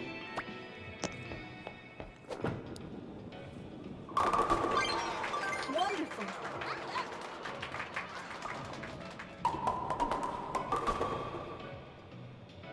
One thing that's quite funny in my head is when it comes to getting 300 points. When you haven't gotten it before, you look at it and you think, oh my goodness, I could be doing it. But the more you get 300 points, the more it just becomes normal. I'd say even looking at Barbara getting 120 points in 3 triangles, it's gotten to a point where Barbara's done it so often, it doesn't feel that distinctive. It's still cool, I like that she's got 120 points in 3 triangles, but we're not looking at it necessarily thinking, oh, we need to keep this going, or it's more, I'm losing that feeling more than I used to. I think before, you get to a point where Barbara's gotten 6 strikes in a row, and I'd be thinking, okay, be careful now, you've got 6 strikes, let's keep going, we need to get 7. Now it's just, well, we're just throwing the ball, aren't we? But we also know that we don't get 300 that often. So in the back of our head, we're still sort of scared because we see what pin number 7's doing. You can see what pin number 7's doing, sorry. Well, pin number 7's not doing anything. It's more that Barbara's not positioning the ball correctly, so she's only just about knocking that pin over. It starts to get shaky and shaky. But where it gets interesting is, you see what, oh no, you see what I said about the 5-bagger and the 6-bagger? Because Barbara's gotten it so often that it just starts to feel normal. Ooh, the more you get 300, the more likely you'll be to get 300, because you'll just get used to it, so you won't get scared once you get closer to getting 300. It takes me back to the time trials of Mario Kart, because whenever I would be conscious that I could be getting a personal best score, I would start to pay more attention to my inputs, and I'll begin to have more fear of incorrectly pressing a button or something that ends up, oh, what did you do to pin number 1? Okay, that was just offset. It's frame 10. Oh, so you can't get 258 then. Or you could. You'd have to get 9 span 9 to get 258. Good, got the early frame, that's right. Do you like the firework when you get a strike? It's Holly. Yeah, the more you get 300, the more you get used to getting it, and so then you won't really panic so much. But that's the fun part, because what's the funny part, whichever, and funny, fun, same thing, right? Because if your whole game is this is 268 if you get it. If your whole game is getting 300, but you have to get it, like, you have to get used to getting it in order to get it more often. I don't know. It's like the challenging part is just getting the 300, because every time you get close, you start getting scared. Finish. Yeah, you did it. And it's nice to see 268 again. Yeah, anytime you get close to getting it, you get scared. So then you don't get it. And then that just keeps happening to you. So you keep getting close to 300, and then you keep getting scared. And then I guess the question becomes, how are you supposed to not get scared? What's going to prevent you from getting scared? Because once you start getting scared, then you actually get the 300, and then you realize, oh, well, I did it, so I guess there was nothing to worry about. It's almost like, once you actually get, I mean, for me anyway, personally, I feel like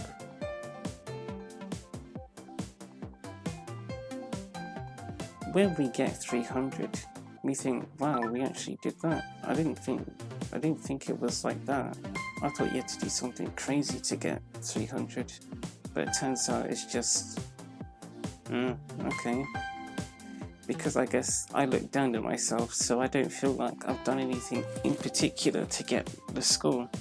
So that's when you realise, actually getting 300 is not as special as it sounds. It's just a result of relative precision and consistency, which Barbara had for at least 5 frames, and it started to get a bit slippy. But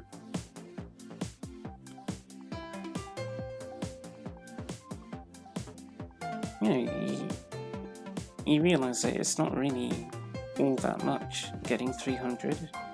It doesn't require that much technicality, not with the standard lanes anyway. You just bowl from the same spot, apply the same amount of hook. Well, it's not you just, that's just one way to do it. Maybe doing that is more tedious for other people, so they probably have a better time using a range of different techniques. I don't know if that's actually easier for anyone, but it would be interesting if it actually is the case that for someone, bowling from the same spot actually makes it harder for them to focus, so they'd have more time entering the tomahawk, or they'd feel it would be easier for them to enter the tomahawk zone if they bowled from different spots than if they kept bowling from the same spot.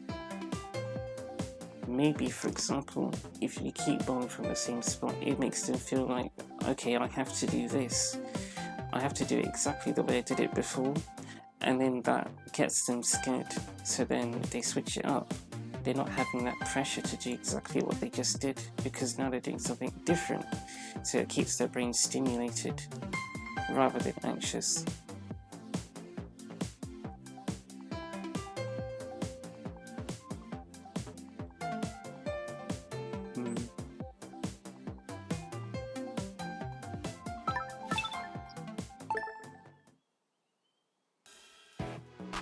Picked up the bowling ball, Barbara.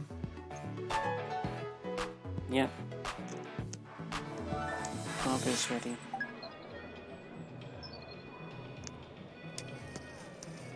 Yep, and once you get the score more often, perhaps it will get easier for you. Then I think the first step is just getting strikes in. You did not do a run-up, Barbara. That's not why you missed a strike. I guess I was just not impressed that you threw so fast. Oh. Nice there.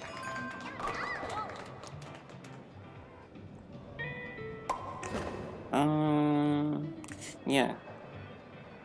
I'd say the first step is just figuring out how you can get a strike. Like Nelly said, there are many different ways to get a strike. Maybe we can show you. I don't know if that's going to work.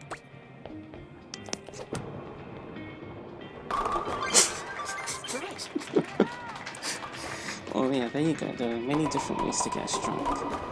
So the first step is first step. I'm not sure if it's the first step because this isn't a guide, but I would be saying personally, if you can get used to getting strikes and not feeling like they're super special, then you won't get so scared when you start getting lots of them in a row. So let yourself get the strikes. Also let yourself be scared to get them. Because again, the more you get them, I think you'll just naturally adjust to getting them. I don't think you have to think about not being scared. Which I guess is part of the reason why we're just playing. Because the more we play, the more we can get used to that feeling.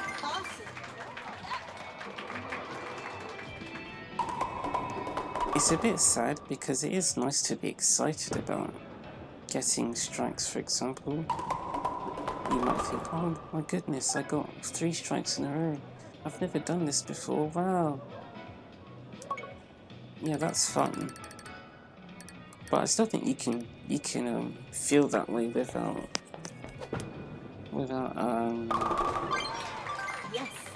getting scared. That's something that, yeah, I think it depends on what kind of mindset you have. If you have the mindset where you're just interested in seeing stuff, seeing what will happen, then even if you're not scared of getting strikes, you'll still find it interesting to see just how many you can get in a row. So you see Barbara's gotten 4 strikes, and that's cool. And see how many more Barbara can get. And then you don't think about getting them, you just throw the ball. Well, looks like Barbara got another strike. Now she's gotten 120 more points. and she has 3 more triangles. So she should have 140 points at this point, which makes sense because she got the spare on frame 1, so she's 10 points down. She's capped at 290 points. I'm thinking the thing where we say Barbara could get 258.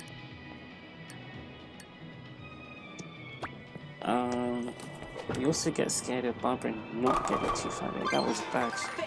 I saw how the ball wasn't really spinning towards the point, so I'm not surprised she only just about knocked over 7.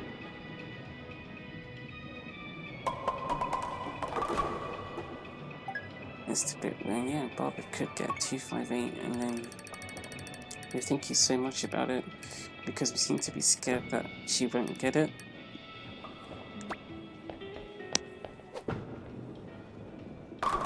Yeah, that didn't look good.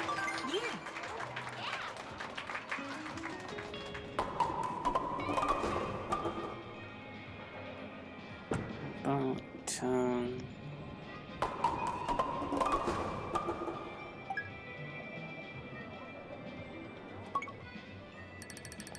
I don't know.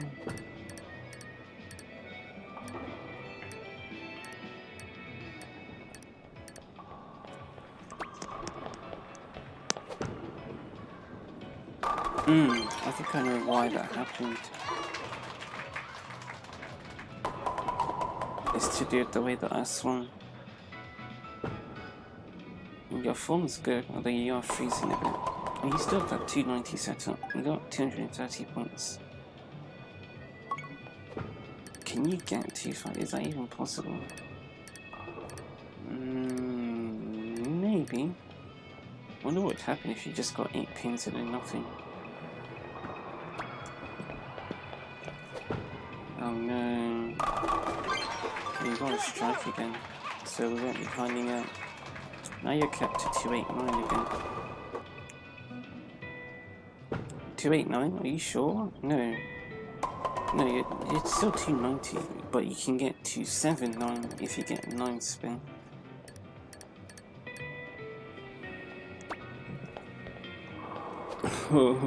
Ultra freeze. You're at 280 now.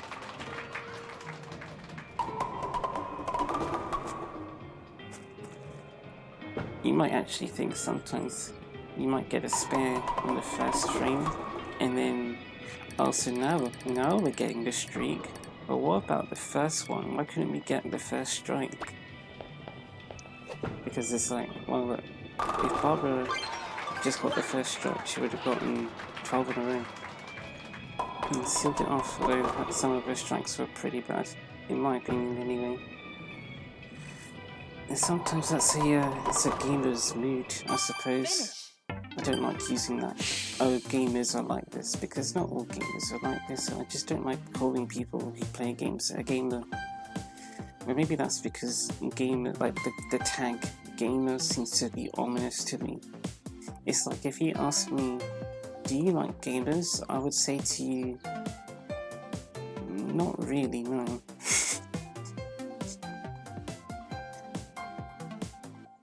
No, I don't really like gamers, although to be honest I don't really know what a gamer is, because I like playing video games, but I wouldn't call myself a gamer, so I don't really know what a gamer is.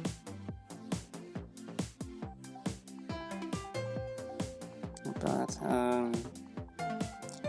oh, laptop's on no battery. The other one. Yeah, a common thing that someone might say is, I don't know, let's say you had a 279 setup, but it's like you got the spare on frame 9 because you were panicking, and then you got the turkey at the end. And then you think, well look, Barbara got 11 strikes in a row. Why couldn't I get that when we had the first strike on the first frame? But do you know why? It's probably because, no, not probably, it's possibly because when you had the streak, you were worried about losing the streak, whereas when you didn't have the streak to begin with, there wasn't really any pressure because you already knew that this wasn't going to be the perfect game. Which is also why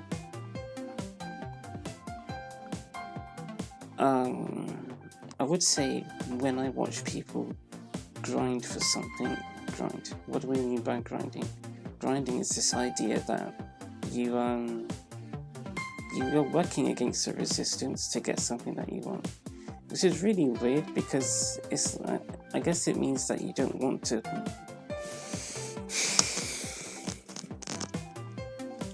Yeah, I know, Barbara, I'm interrupting myself again. So what did I do? What did I say to myself? I was saying, I think I said, grinding is the concept that you're doing something with a resistance, the resistance being something that goes against what you want, but you're going to do it anyway so that you can get what you want. So it's like you're doing something, there's an obstacle that's getting in your way, and you're going to grind against that obstacle. Because it's like you can't avoid the obstacle, so you just have to work with it. But you're going to still work with it, be persistent, and get what you want. That's the idea of grinding, which implies that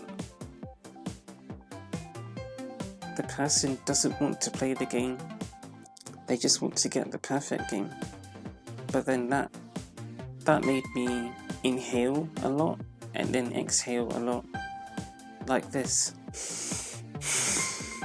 Because quite simply, if that implies that you don't want to play the game, then why are you playing the game? What value does getting the perfect game mean if you don't actually want to play the game? And I actually know the answer to that. The value is you have this symbol of success, which is the perfect game. And if you can't get the perfect game, you see no value in playing the game at that particular moment in time. You're only playing the game so that you can get a perfect score. Otherwise, you wouldn't play. And so, that in that nature, they don't want any other result apart from the perfect score. And so then it becomes a grind. But I say, well, what I would say is, anytime I watch someone do that, I would want to say to them, let's say they got 9 pins after their first throw. I'd see them hit that pause button and I would say, no, don't press pause. Don't do that.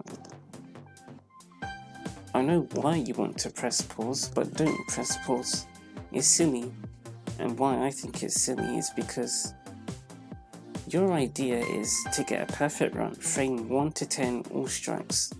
But if you keep getting a spare, it suggests that you need to work on getting a strike first. Because if you can't even get a strike, how are you supposed to get 12 in a row? So, in my eyes, I'm thinking, let the game roll out. Continue to play, because it's not like, because frame 1's finished, you can't get more strikes. You still have 9 more frames to get strikes. There are 11 more strikes that you could possibly get, which is exactly what Barbara just did. So just because you messed up on frame 1, it doesn't mean that the game's over. So you still have a chance to practice getting strikes. Because if you keep pressing pause and restarting, and then you keep getting the 9 spare, it suggests to me that you're not really ready to get 12 strikes right now. You could do it, you could put on a show, Barbara does that sometimes, but if you're not consistent, then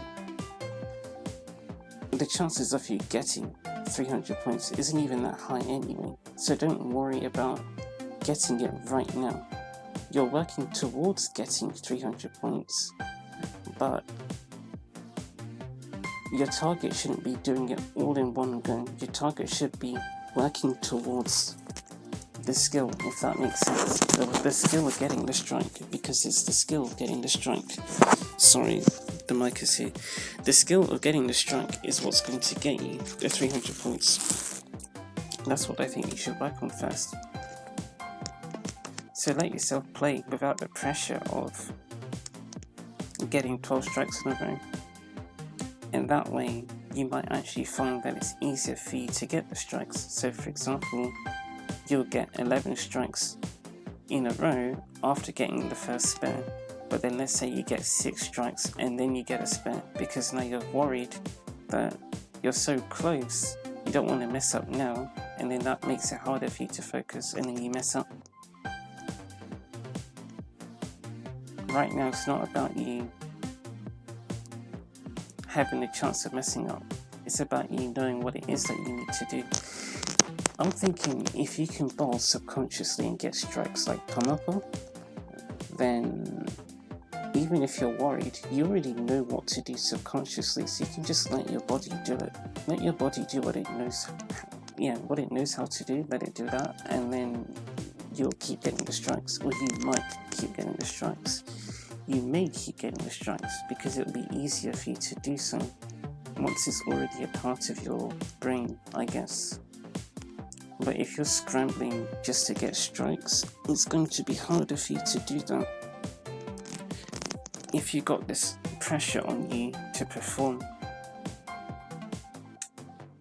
So that may happen to you where you think, well, why couldn't I get a perfect score when I had all those strikes from the start? But now I get a long streak when I've already messed up. Don't worry about that. You just need to work on getting strikes first. If your goal is getting 300, I guess, I don't know. I don't really have the advice to give you. Yeah, that's what they do, isn't it? Sorry, Barbara, I had to pause you for a moment. I didn't have to, I just wanted to demonstrate. Spare. Oh, they do that and then they pause and restart. Yeah, no, I didn't do it. Then it's a question of, okay, so you got the 300. Can you do it again? Yeah, I can try. Well, guess what? If you've already done what Barbara's been doing,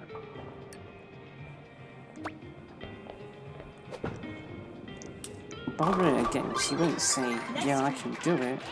Barbara will probably say, I can try, yes, but she won't be so nervous about it because she knows that she can do it.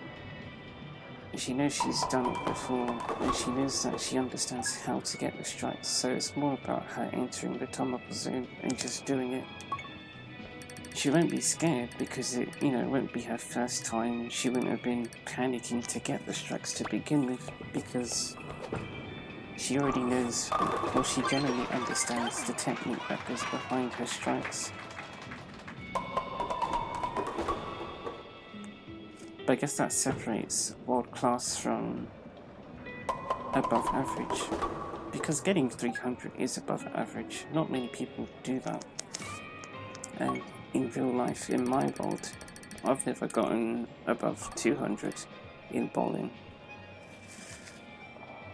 I don't think most people do get above 200. Oh, it's a late throw. Decent hook, but late throw. I don't think most people get above 200 in bowling, because it's not a sport that they just... It's not a sport that they practice, it's a sport that they tend to play casually. You know, again, Barbara's got the spare with 3 strikes. Oh, good hit.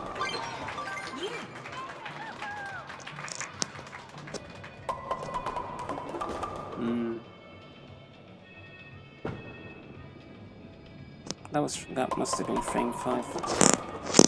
We have 110. Yeah, bowling is you'll see people playing a bit more like how Holly's playing right now. Oh, another late throw. Oh, better strike though, interesting. Let's see how that played out. This angle's not good.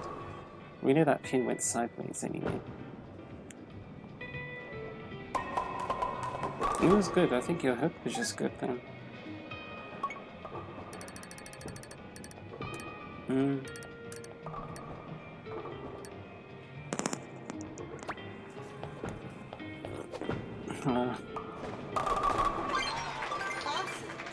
I wonder if the ball deflected to the left after it hit pin number 1 and caused that impact.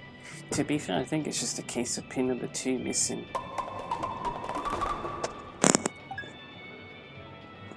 Maybe. Even frame 8 used to be a thing with Tomoko. It's like Tomoko would wake up. Oh yeah, it's frame. Uh-oh. Yeah, frame 8 would be, oh no, Tomoko, you woke up. What happened? You were in the Tomoko zone, you got split 8, and then that's it. And she had 7 strikes in a row. No one else had that many, I think. And then it all went downhill after that split 8 she got on frame 8 or something. Amazing. I forgot how your early's back, Barbara, I'll be honest. You weren't this consistent getting strikes earlier. That's one thing I can say. You were getting strikes, but you've gotten to 230 points 2 games in a row. And your sessions yesterday, you weren't this consistent. Go, go.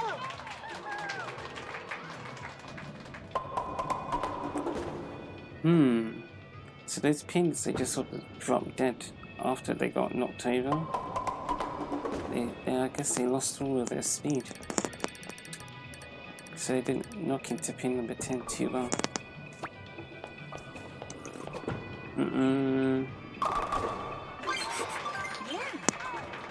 I'm not a fan of those, you know. But it's... I can be unhappy with the strike, but ultimately it's my problem, isn't it? Because I'm not swinging the Joy-Con properly. That's why it's happening. Let's see what happens here. Wow, that was really fun. You got 290 twice in a row. That was a good strike. I liked that one. Felt that was really good. Finish. Pin number 1 does the work on one side. Thumbs up, Barbara. And then the bowling ball does the work on the left side. Yeah.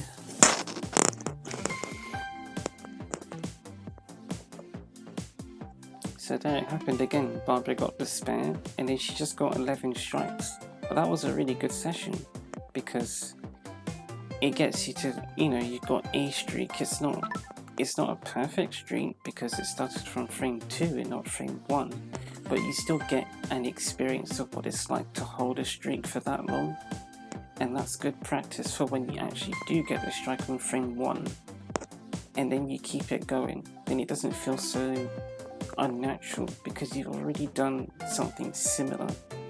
That will make it easier for you to get the 300 points when you actually do get the strike on frame 1, because you already have experience with the mental pressure of holding that many strikes in a row.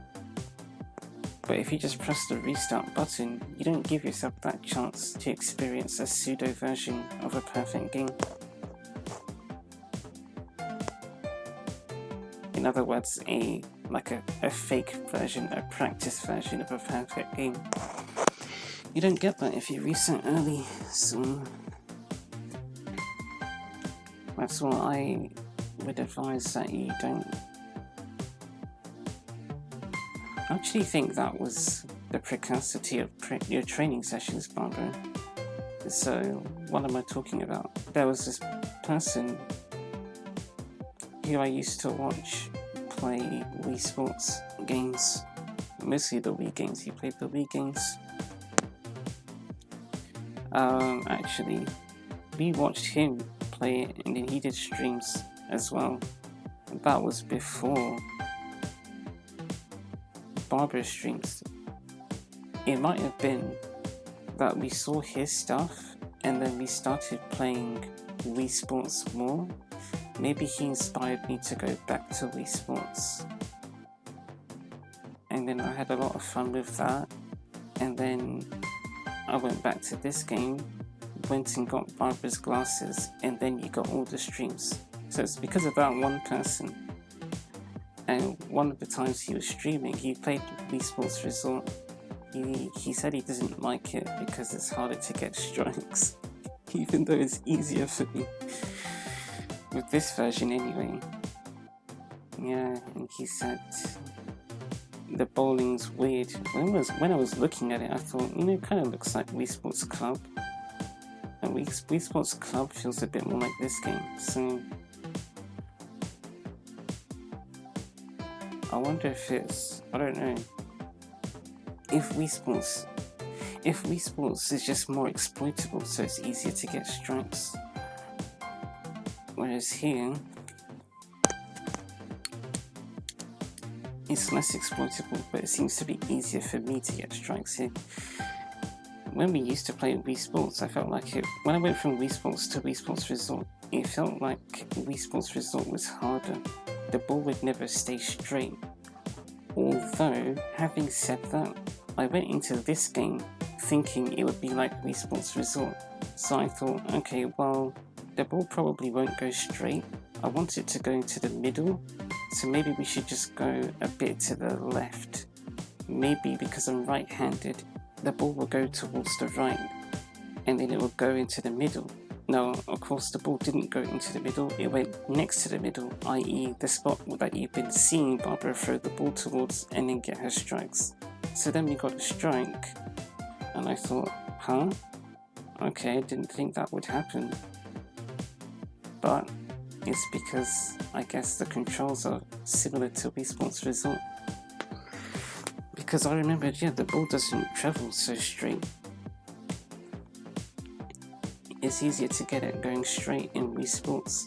Although, when I've been playing Wii Sports recently, I haven't been able to get the ball to go straight, so I don't know what it is about Wii Sports, but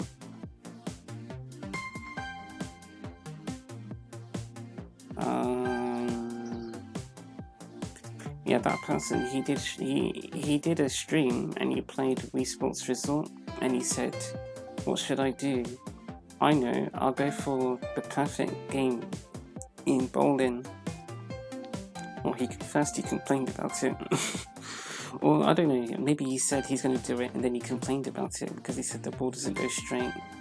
And then he would get a spare and then he'd press the pause button and restart, and then that's when I said, no, don't do that, I don't think that's a good idea. At this point, I don't think we'd ever gotten 300 still. Well, we had gotten 279. At least twice we've gotten 279. But the joke there is, we got 279 and we had no intention to get 300 because we just didn't think that we could get 300. So it's not like we got 279 and then we just gave up. Although I think those were in online games, so we couldn't have done that anyway. But yeah, it's just not, it's not within me to look at, oh, you got a spare? Too bad, guess you should restart then. I guess I don't think like that. But yeah, he did that, but also, not only did he do that, he made me think, it's kind of fun just watching him try again and again and again and just see what he does. Not because he's failing, that's not the fun bit. The fun bit is just seeing what happens each time he tries again. So this time, okay, he got a strike, oh no, he got a spare, oh, yeah, there's the restart, okay, let's start again, he got a spare, oh, well, he got a, yeah, restart, okay, and then I guess I think that's what led to Barbara's training sessions, because you sort of get that. With each training session, Barbara plays slightly differently. So how's this training session going to go? Okay, Barbara got a strike, she got a strike, cool, she got a strike, that's another strike, that's another strike, that's another strike, that's an 8 spare, okay. Ooh. That's a split 6. Yeah, you're only getting 2 pins out of that. Okay, you got a strike there. Another strike. You got the split 6 again. Really? Okay, well, that's Barbara done. Okay, what are you going to do this time? Wow, okay, you just got a perfect game straight up. Sure. And then next game, 247. Oh my goodness. 247. And then that's the video. And that's it. Really, that's what you've been watching. You've just been watching Barbara play again and again and again and getting different results each time. And somehow that seems to be entertaining to me. I'm going to try something with eyes technique.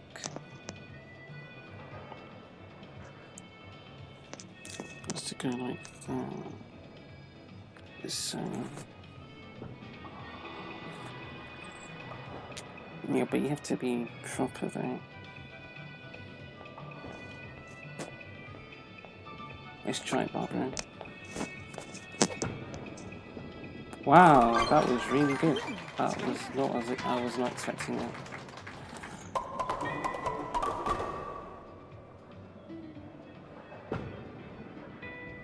Wow. Okay, I'll let that one sink. I won't try and recreate that.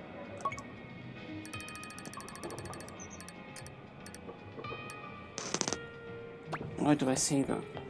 Because I'm thinking, if you do that, and then you think, oh yeah, so I just do this, then you get stuck, isn't it? Oh, you get stuck, and then sometimes you get frustrated because you think you're doing the same thing, but you're not. You don't actually know exactly what you did.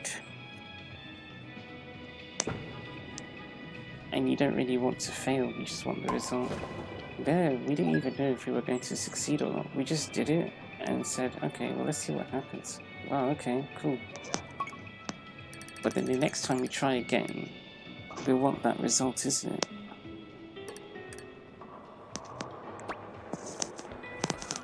But at the same time, that's a personal problem.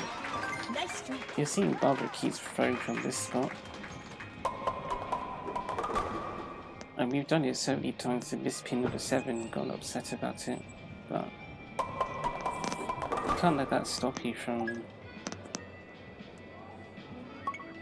trying again.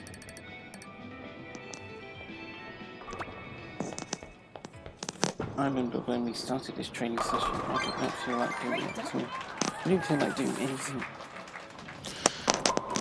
Oh, sorry, it's probably this cardigan. To be fair, I don't feel like doing anything else right now. So I wouldn't say that I've solved the problem, but at least I'm doing something, otherwise I'd be doing nothing. I think. Right, we'll settle it now. We'll do one more throw from your spot. We'll try the other throw again, the one from I's spot. The thing with I's technique is, when I do it, when I help I do that one, I don't actually know what I'm doing. I just judge it by eye, and then I feel it out. But there's no connection between, I guess, what we're doing and the Joy-Con thing. I guess there is, but it's like, it's subconscious, so I'm not looking at the Joy-Con thinking, yeah, tilt it this much. That was one of the few times I put logic into it. I've given it logic before, but I guess I didn't understand it as much. So rather than try and match exactly what we did last time, sorry Barbara, I'm just going to sort of wriggle my arm, and then okay, let's look, and then let's look at what Barbara needs to do. Really, I don't know. This is the problem, you sort of get stuck on, oh well, what did you do before? That's what I don't want. I want to just throw freely. I think we'll try this.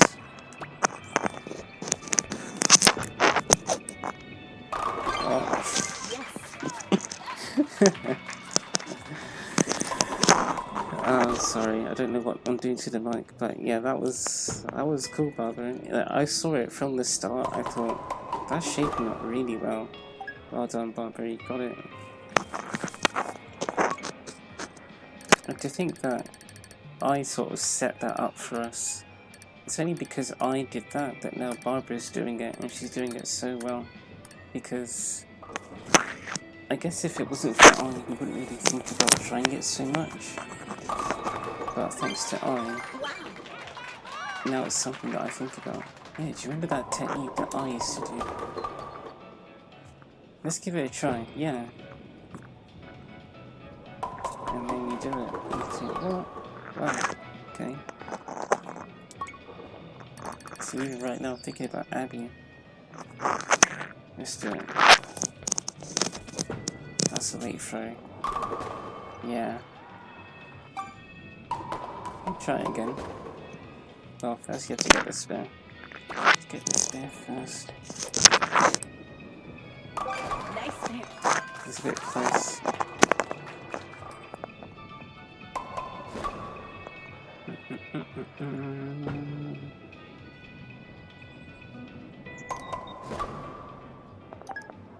$208.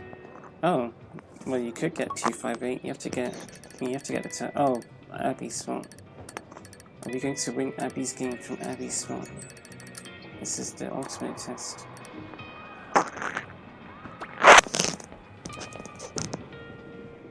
I don't know what you did there.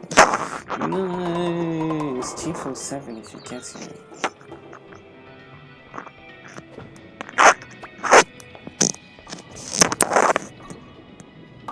Spare.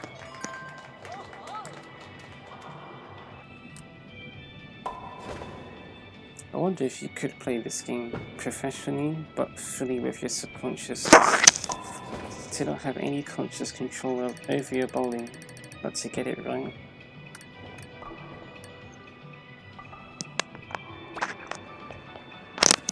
I guess that's what Tomoko does, isn't it?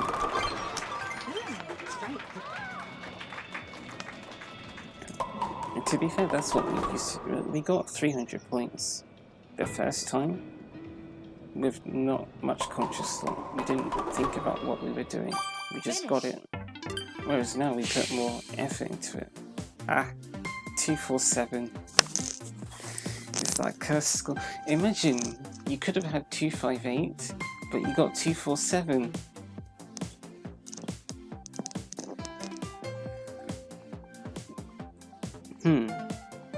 So there's okay. So I checked Discord a couple of weeks ago, I think.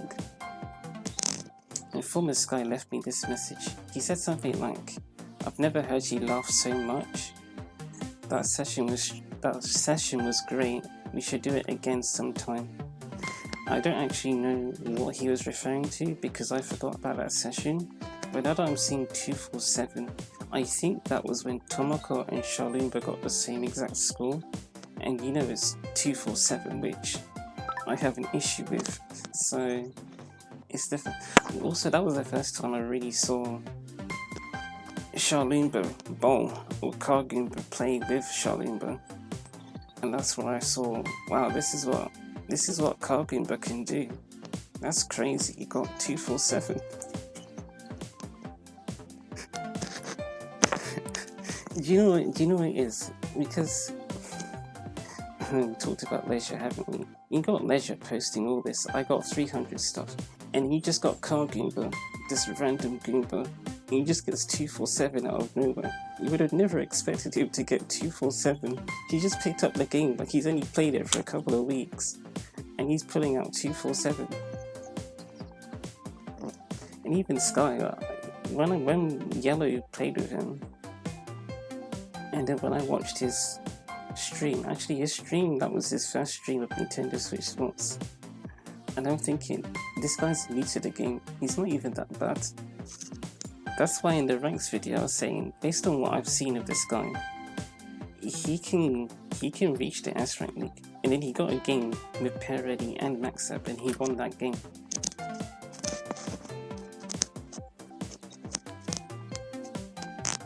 Sky's not that consistent, but like Barbara, he can put on a show.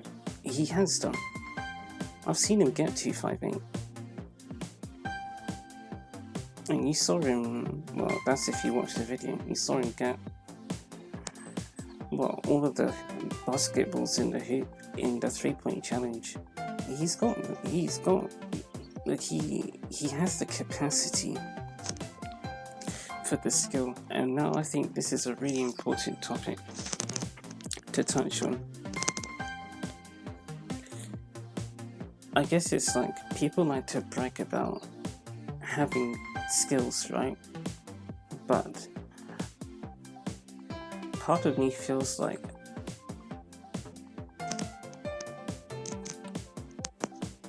yes, Barbara, part of me does feel like adding a disclaimer. Every time I say something, I'll start saying something and then I'll say, well, actually, this, that, but continuing on. What are we trying to say? I'm trying to say, I suppose it's my opinion, personally, but I think one of the reasons why I don't brag, at least not anymore, about stuff that I can do is because I understand that it's not really a case of I can do something, but more is I have the capacity to do it, and then I've put in the actual effort to train my body and my brain to be able to do it. So all those people who you see getting 300 points, it's a case of they already had the capacity to do it. They've just put their mind in the position. Like Rohan said, you put your mind to it, you can get to the infinity rank. Well, that's what he said when he saw Tomoko get it. He said, yeah, but you did it. I knew you could do it, you just had to put your mind to it. That's kind of what we're saying. You have the capacity to get this thing, you just need to set yourself up. There are some people who actually don't have the capacity to do certain things, and it is unfortunate that they don't have the capacity, but then when you show off and say, yeah, I can do all this, I'm not sure, but I feel like it probably makes those people feel bad and insignificant, because for them it's not a case where it's, well, I could do this. It's not a case where it's like, I could do this if I tried. It might actually be a case where they just can't do it. For example, I'm not sure, but I think I can't be, say, world class at strategy-based games, or it would just take a lot. It would take a lot out of me to do that because of the way that my brain works. I guess I get way too paranoid about what strategy the person's going to use, my opponent, because they could do so many different things, and there's no way for me to tell what they're going to do unless I don't know, because they could do something, but then I could do something to counter it, but then that might be too obvious, so then they might do something different, so I should just do nothing then, and do what I would normally do, because then if they try and fake me out, then I'm actually in the right spot to get the ball. I'm thinking about volleyball right now, but I don't know what they're going to do. They could do so many different things, and that leads back to Smash, where I said I don't play Smash. This is what I'm talking about, because there are so many strategy-based things that I can't. It's hard for me to account for if I don't know what the person is going to do, and they could do so many different things. It's hard for me to pick something, or I could pick something and then it goes wrong, and then, oh no, now what do I do? Because now I'm having to play defense. I can't play the way that I'm comfortable playing. That's kind of part of strategy-based games like that. I feel like maybe it's something I could be good at, but I haven't given myself the chance for it. I still think it would destroy my brain. It's certainly not something that I'm built for, or not something that I built myself for, so it would be a lot harder for me. I think I would say I don't have as much capacity for it. Maybe that's temporary, but it's certainly not something I could do right now if I put my mind to it, it would take a lot, and I still think I'm just not built for it. So I'd say someone else could take the same profession, so to speak, and take it a lot further because they're better suited for it than other people. So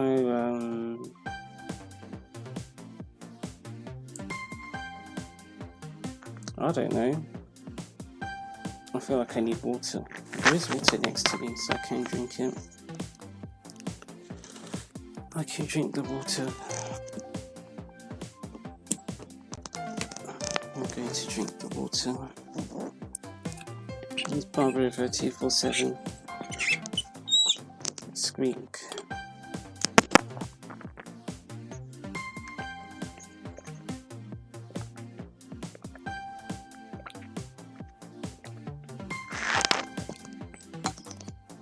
Sorry.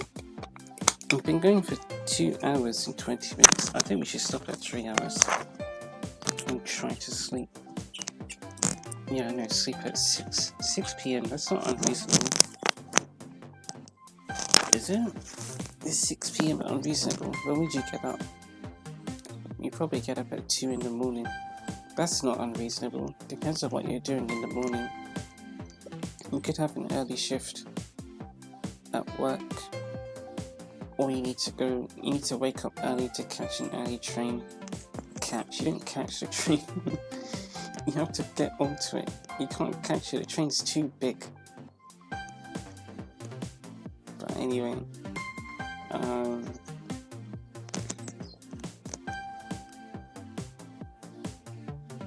understand the narrative anyway. The analogy of catching a bus or a train.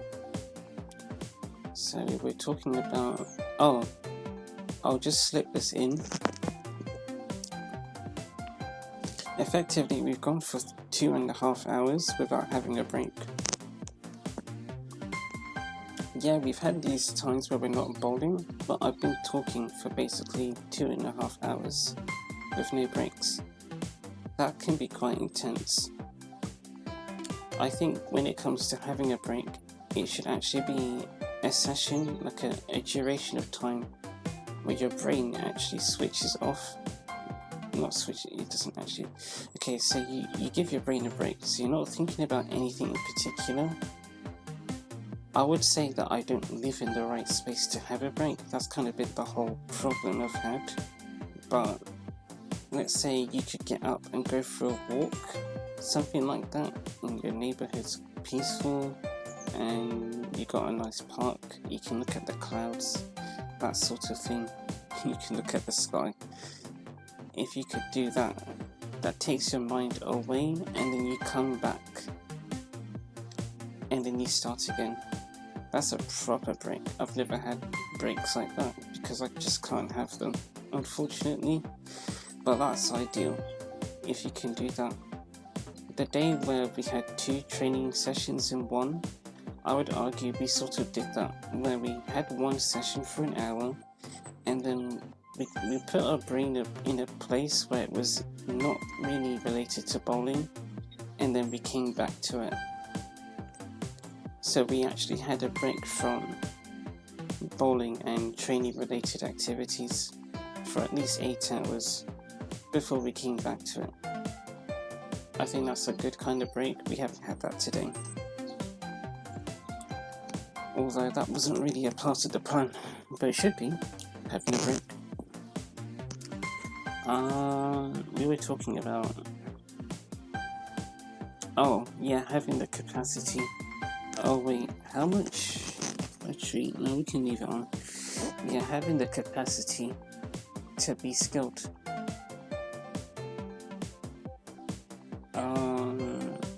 For some people,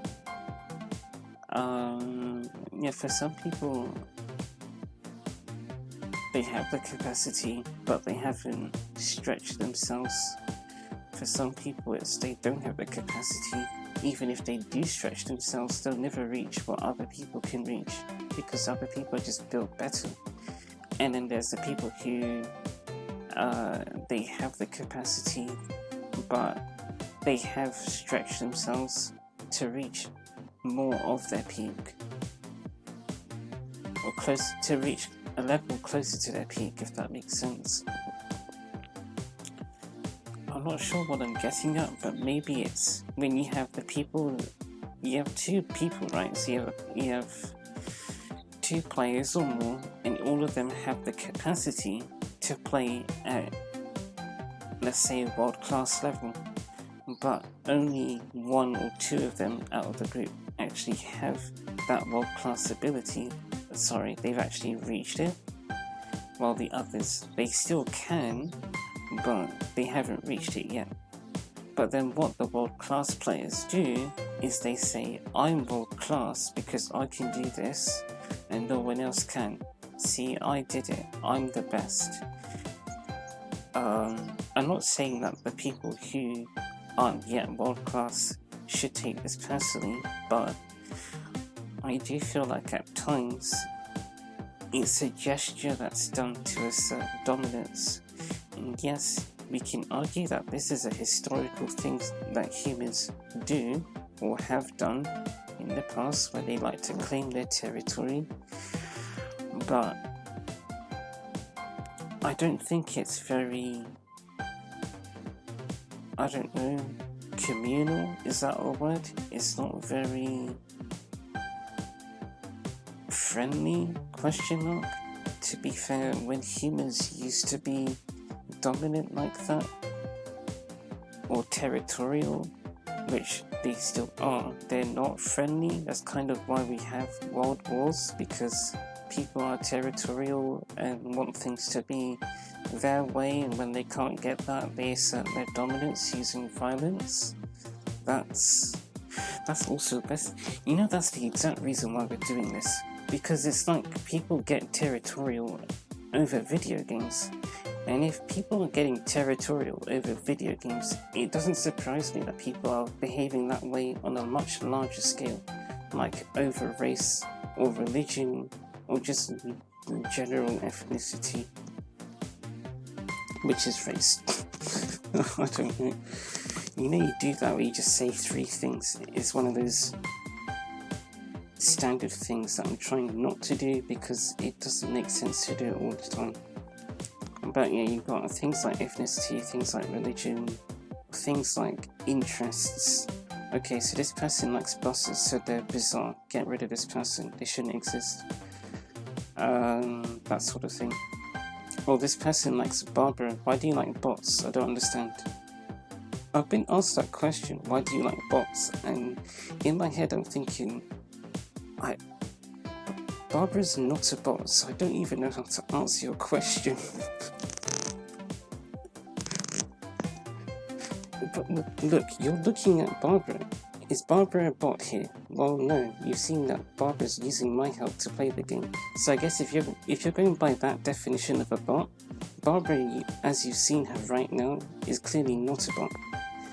Now, if you're going by my definition of is Barbara a bot or not, Barbara is a character. Whether a bot can help Barbara play the game, that's a different story.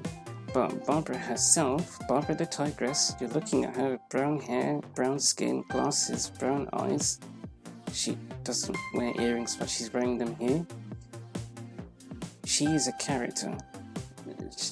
This is Barbara the character. Barbara is a person in Swocko Square. She's not a robot. So, when I got asked that question, I just sort of shut down. I don't know how to describe how I felt, but I wasn't happy, no. But I also didn't know how to respond, because my understanding of Barbara and their understanding of Barbara is not the same. Or it wasn't the same. As they see Barbara as a bot and I just see her as a character.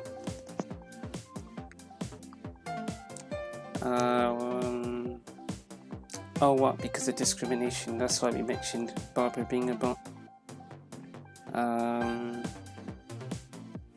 Yeah, so being territorial, I think, is not great.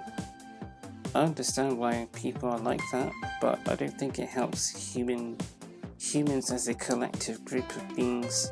I think it separates them and causes chaos. I'm not sure if it's a good thing that humans are territorial and like to assert dominance wherever possible. I think it'd be better if humans work together, but that is my opinion. Or it's an opinion that I share with others. There are other people who do feel the same or similarly.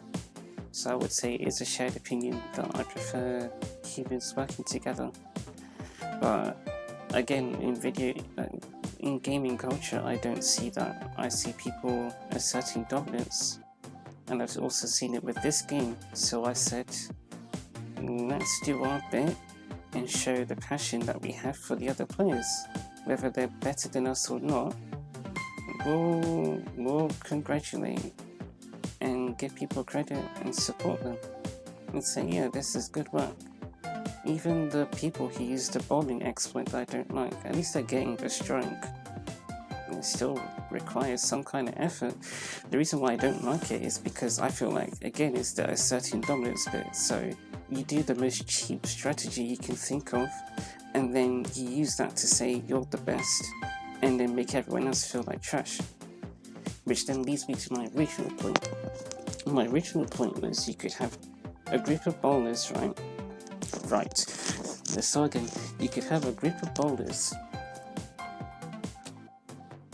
Do you know why people say right or it's because they don't want the other person to interrupt them. Because I could just say you have a group of bowlers and then someone else says something and then it ruins my trail of thought, which isn't great. Either way, you could have a group of bowlers. They all have the capacity to produce world-class results, i.e. you're looking at 279 and above. I would say you're looking at 247 and above, because 247 is a pretty good score. Here she got 9 strikes, I think. Yeah, she got 8 because she got 3 spares, but one of them was on frame 10. She got 8 strikes here. That's quite good. That's around the average we set for her back when we did our checkups in May last year. Either way, let's cap it to 258. You're getting scores of 250 and above. That's world-class bowling. It's not, but we're just saying it is, for example. So all the bowlers in this group are capable of producing that result. But only a few of them are actually at a higher level. It's like some of them can produce that result while the others have the capacity to, but they're not able to right now. But what you'll get is the players who can actually do the mileage. They'll be the ones saying, look at me, I can do this, you guys can't. Or they may not necessarily say that you guys can't, but they're just making a point that they're so special because they can get this. When really, the other players who also have the capacity to get the same scores, they can do it, they just haven't reached that point yet. Give them some time and they'll be bowling just like you. But it feels like when people say, I'm so cool, I can do this, I get the perfect score and I keep guessing it, I feel like it's a statement to say to the other people, I'm the king, or the queen, I'm the best bowler, no one's better than me. And I feel like that actually makes it harder for the other people who do have the capacity to reach the capacity, because rather than just focusing on their bowling, they're getting distracted by the competitive side of this competition. The competitive side of bowling, they want to be the best as well, but you have this other person screaming in their face saying that they're the best instead of you, for example. So if you're the one who wants to be the best, but you have this other person taunting in your face, it can make you feel like, I guess it can just make you feel a lot of emotions that can distract you away from actually doing the stuff that you need to do.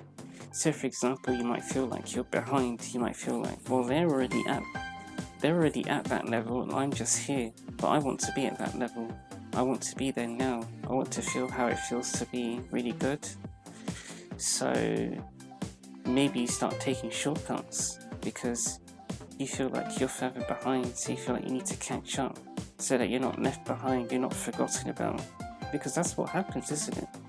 Everyone talks about leisure and Tina, and there's all these other people. I don't hear about them. Listen, the longest time, the only person I heard talking about parenting was Victor. And who knows Victor? Not many people know about Victor. Well, back then.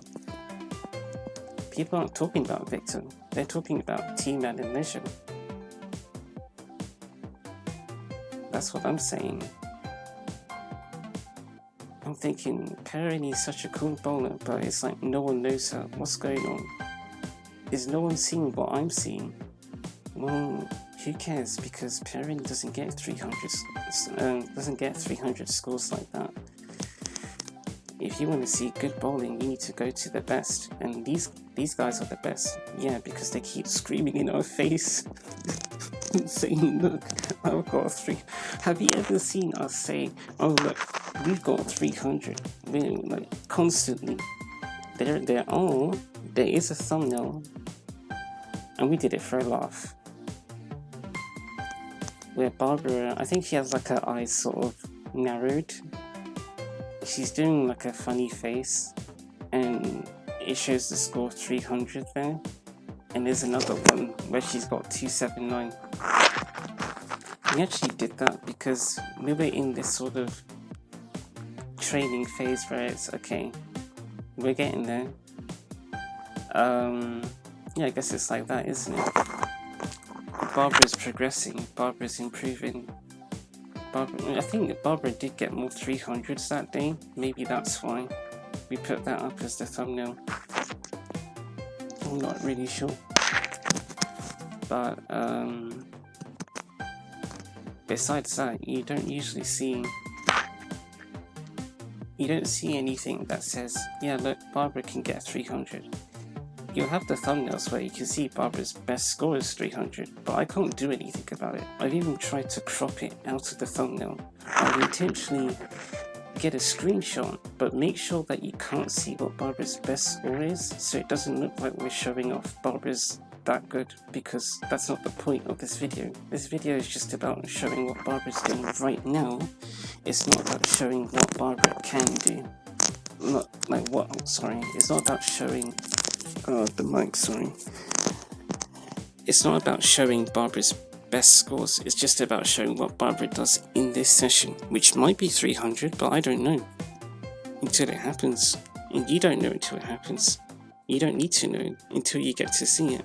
It's up to you to choose to watch the video, but we're not going to shove a 300 in your face and say, yeah, Barbara's so cool, look at what Barbara's doing.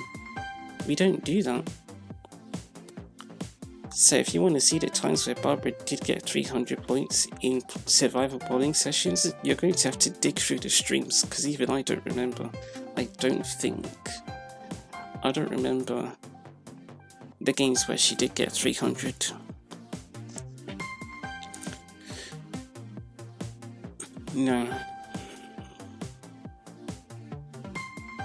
I just know that she's done it, but yeah, not how many times. We don't put that up in the thumbnail when she does it. It would be nice to keep track, just as a sort of historical landmark kind of thing. Oh yeah, she did that. Like, we have records of... No, we don't. We've wanted to keep track of all of Barbara's encounters with Perrini, but I haven't done that.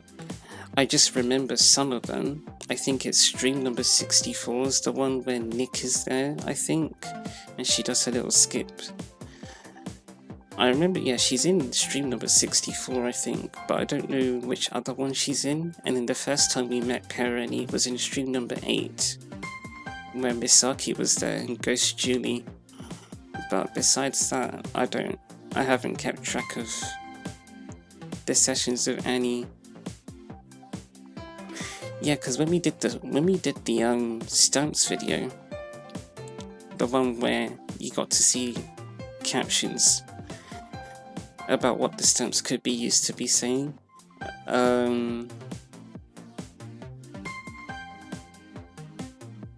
we had to download the streams, and then when we did do that, we would see what stream number it is, and then we said, okay, let's put this stream moment here and put this one here.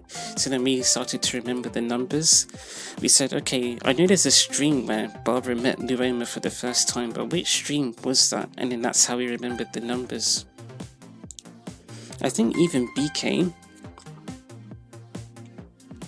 was in stream number 8, but I could be wrong. I think so. The first time I think Tomoko met BK was in stream number 8. Yeah.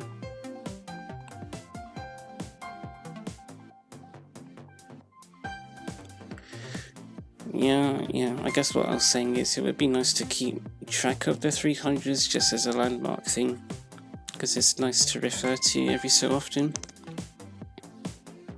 Like Giovanna's one as well, and then I remember my first 259 and 279, not quite exactly when. Those were in 2022 actually, that's when that happened. I think in June was the 279, no, they were both in June, they were like a week apart from each other.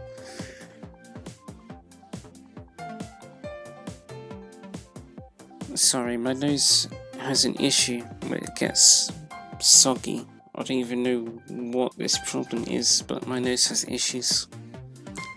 My nose isn't a triangle like Barbara's. She said rude. Yeah, it looks like a triangle, Barbara. I didn't say it's a bad thing, I just said it looks like a triangle. She said fair enough. You got lots of triangles on your scorecard. You didn't miss any pins. Yeah.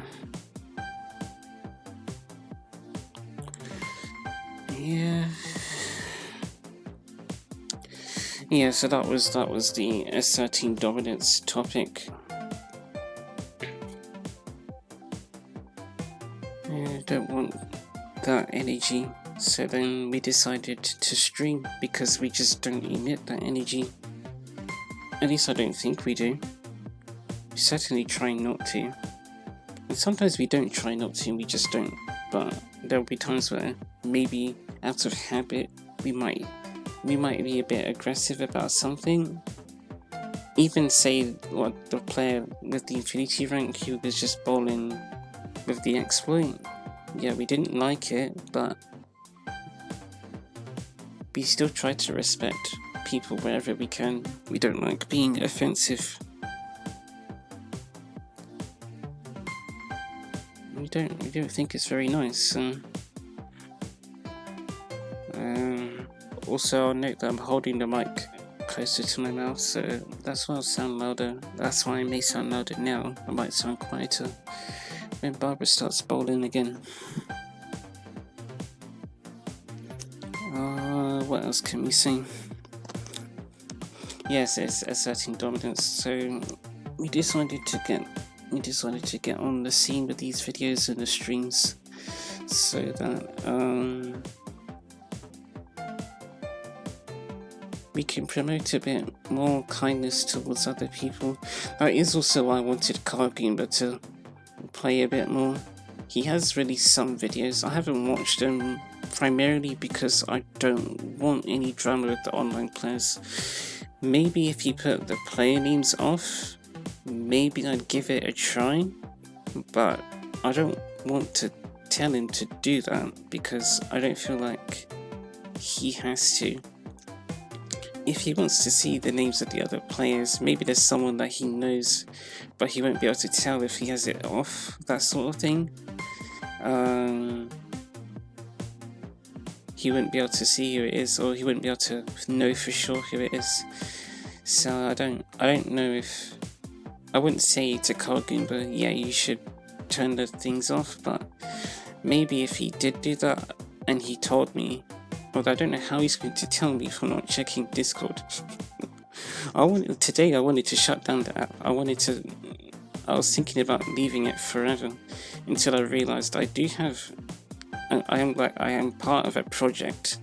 I do have responsibilities for someone's project, and so on those grounds, I know I won't be leaving the app, because I guess it's like, not only do I feel like I'm responsible, but also I feel like there's nothing. It's like my problems with Discord have nothing to do with this person's project, so I shouldn't be leaving. Not nothing to do with it, but it's not directly related to his project, so I don't think I should be quitting just because of other social problems I have. Well, that's different.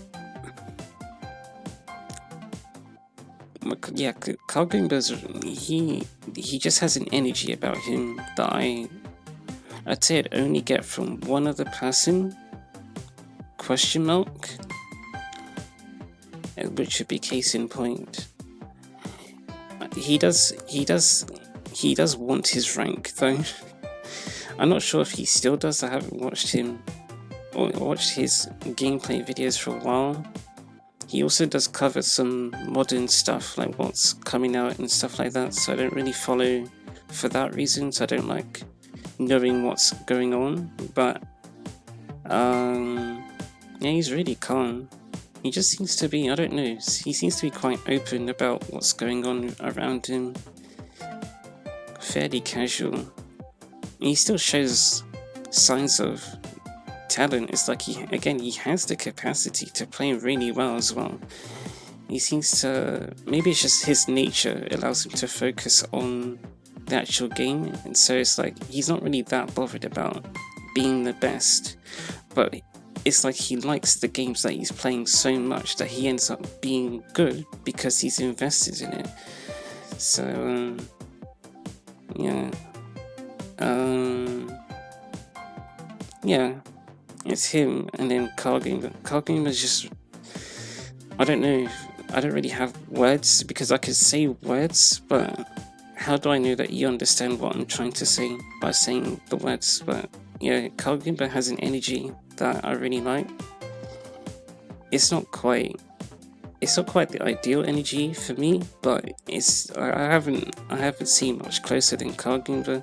I have a character that I've made up, and I feel like her personality, I haven't met anyone who has it, but it's a really good personality that she has, and I would say that Carl Goomba is the closest match I've ever experienced to that character. And that's why I said to him, it would be great if you got this game and played online, not because I want you to do my work for me, but it would be great to share that positive energy that he has. And he's not as soft ? As me, so it's harder to break him down. So it's like he's gentle in a way, but he's not soft ? So he'll be nice, but he won't let you break him down, which is also nice, because then he keeps going, isn't it? He keeps going, so that's good. But yeah, that's why I wanted him to get the game and play it, so that he could spread a bit more of that energy that we're trying to put across, so that people are a bit nicer to each other. I'm still thinking about this one stream that Rohan recorded. It was I may have mentioned this before. It was a volleyball stream, and he was playing, and his friends were there with him, and one of them, well, I know her as Kay, but she goes by the name Midnight as well, or she went by that name, and she kept complaining about her teammate, and it was painful for a couple of reasons. One, I didn't think her teammate was that bad. Her teammate did things that were perhaps risky, but it's like it's a different playstyle, isn't it? I wouldn't say that in a game of volleyball that other players' playstyle was invalid, but maybe it didn't quite work with Kay. So then, because the two players weren't working together, Kay was looking at this person thinking, well, you're not a good teammate because we're not working together. But then it's sort of, Kay is like Infinity rank level. But the thing about a lot of Infinity rank players, question mark, I have nothing to really verify this, apart from basketball I guess, it's like they all know each other, one, but also I guess because of that they tend to play the same. It's that thing where I said one person sort of sets like they set the standard. So they say like, this is how you play this game, and then everyone else plays it just like that other person, but then it just means that they all knew how to play that same way. But then this other person who's actually in the A rank league, she plays differently. So she doesn't play the Infinity rank way, which is fine, but then it means that they're not compatible as a team because the two playstyles don't match. And because they don't match, it means that someone could do something and then it leaves it. That thing is low battery. Yeah, someone could do something and then it leaves a spot open that the opponent can exploit, and then you lose a point. It doesn't necessarily mean that the other player is bad, but as far as Midnight was concerned, that is what it meant. So then she just kept being upset with the other player, and I'm thinking if that player saw what Midnight was saying about her, I guess it goes back to that thing where I said, when someone says I'm so good and you're not, would it make that person feel insignificant? Would she be thinking, what are you talking about? I'm not good. I know that I'm good. You're just jealous or something, and it just creates that conflict, that war zone, which is not very good, in my opinion. Because you're making someone feel bad for the way that they're playing. As far as they're concerned, they're not bad. They know that they're not bad. They know that they can play well, and they know that their strategy is valid. Their strategy can work. They just need the other player to work with them.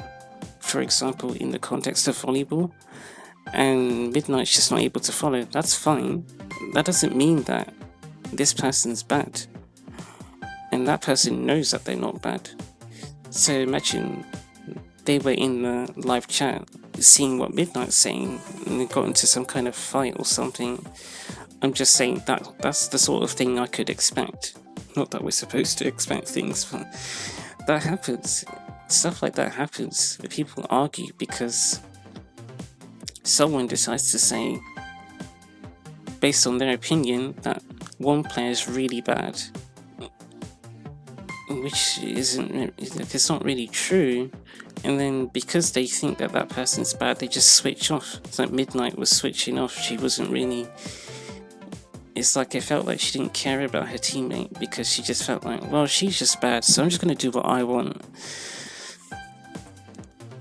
And it just breaks everything apart, I feel like. I don't think that's good.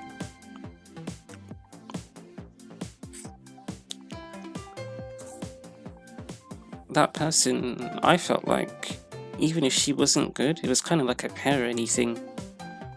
Whereas, Pereni's making mistakes, but just looking at the way that she's playing, I think she could be a really, really good bowler. Even if she hasn't reached it yet, she has the capacity.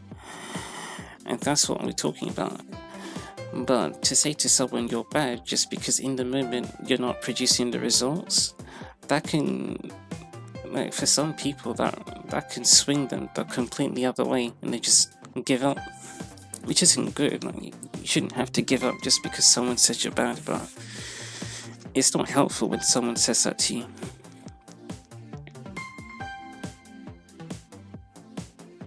I don't think it's very good.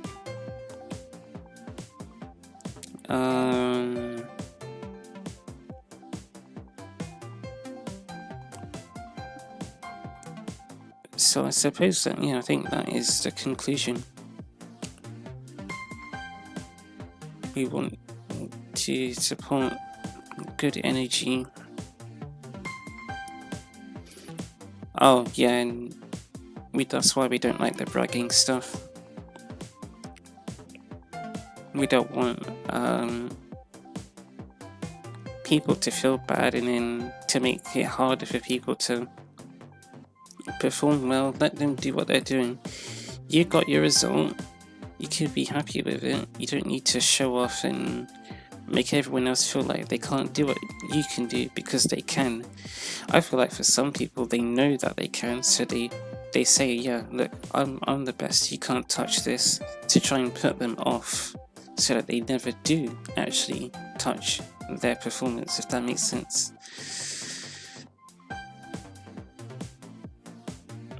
Like we said, asserting the dominance, so that it's not just a case where it's people know that this person's the best, but also it makes it feel like you can't challenge them because they'll mess you up. But actually that's not true. But you're making it's like you're building your defenses to say, no, you can't, you actually can't mess me up, sorry, I'm just that good. Yeah, I don't like that. I don't think there's anything else to say. I think we'll just be looping, which I think is because it's a topic that makes me sad.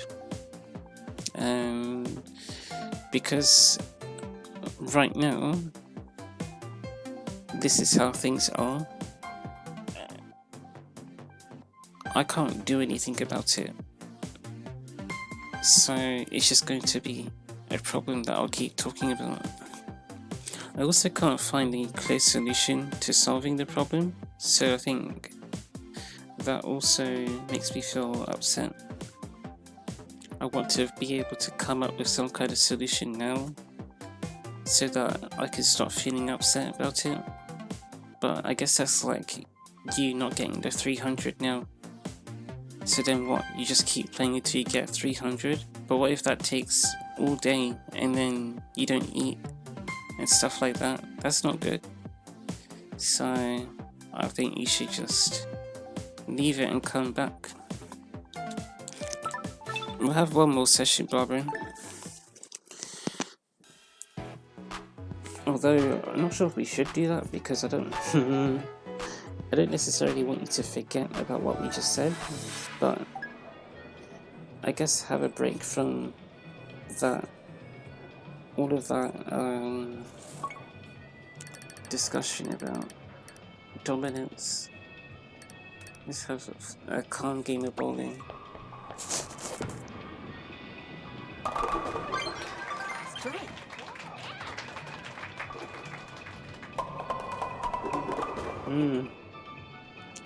See, sometimes you get the spot and then you get a Luema split, I feel like. That looked like it could have been that. It's Holly.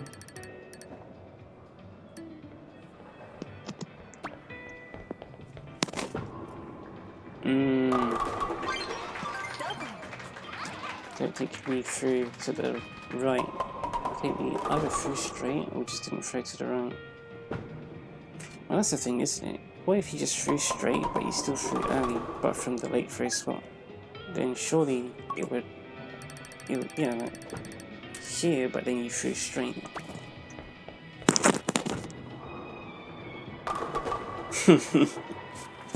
Didn't do that right, did you? Yeah, you messed up pin number 1.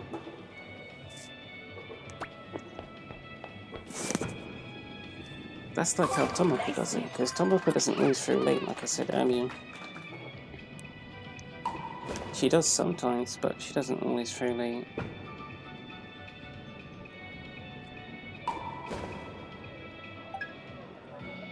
Let's try again.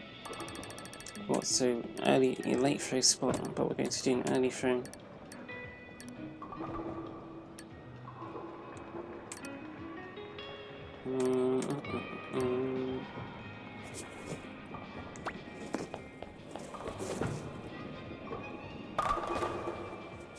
No, I'm not sure, because now it's too close to the middle, so it's missing those 2 pins.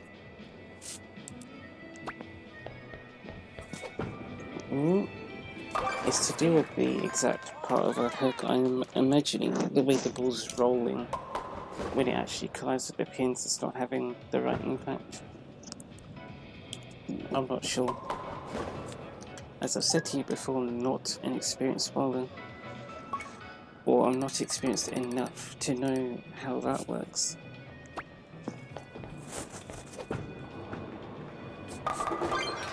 Nice strike.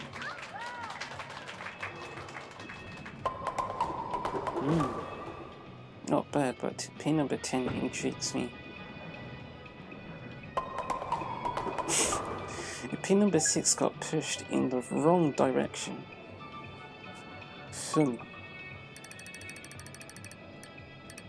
I don't even know if you can get 258. It's weird. Slow ball. Oh! Great double.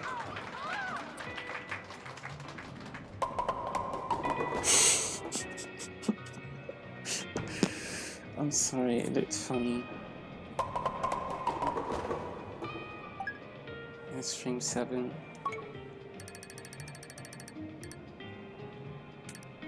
We'll just get used to it. Well, we're not going to get super used to it because we've only just started. Although that strike was cursed. What was that?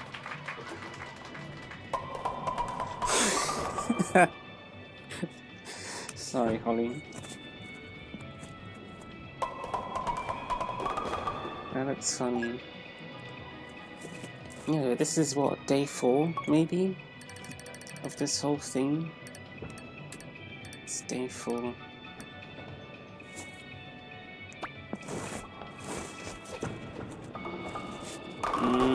Yeah, that's pin number 7.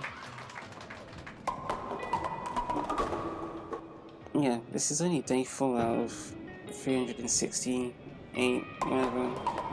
No, it's day 4 out of infinity, because guess what? You don't stop trading, do you? Well, it's not that, it's more, it's like... If you treat it like... Oh no. What do I know? If you treat it like you only have a limited amount of days, then you might put your foot off the throttle a bit. In other words, you might think, oh, well, there's not much left to go now, so we can relax. And then you don't put in the effort. Ooh. Yeah. Yeah, you don't put in the effort, so then you start being sloppy. But I think it depends on the person. I think other people have different stimuli, it would seem. Because I feel like for some people, when they know that they don't have much time left, like they don't have to do this for much longer. Uh-oh. Wait, at least you got that pin. Surely this would be 256 though. Unless that was your... No, yeah.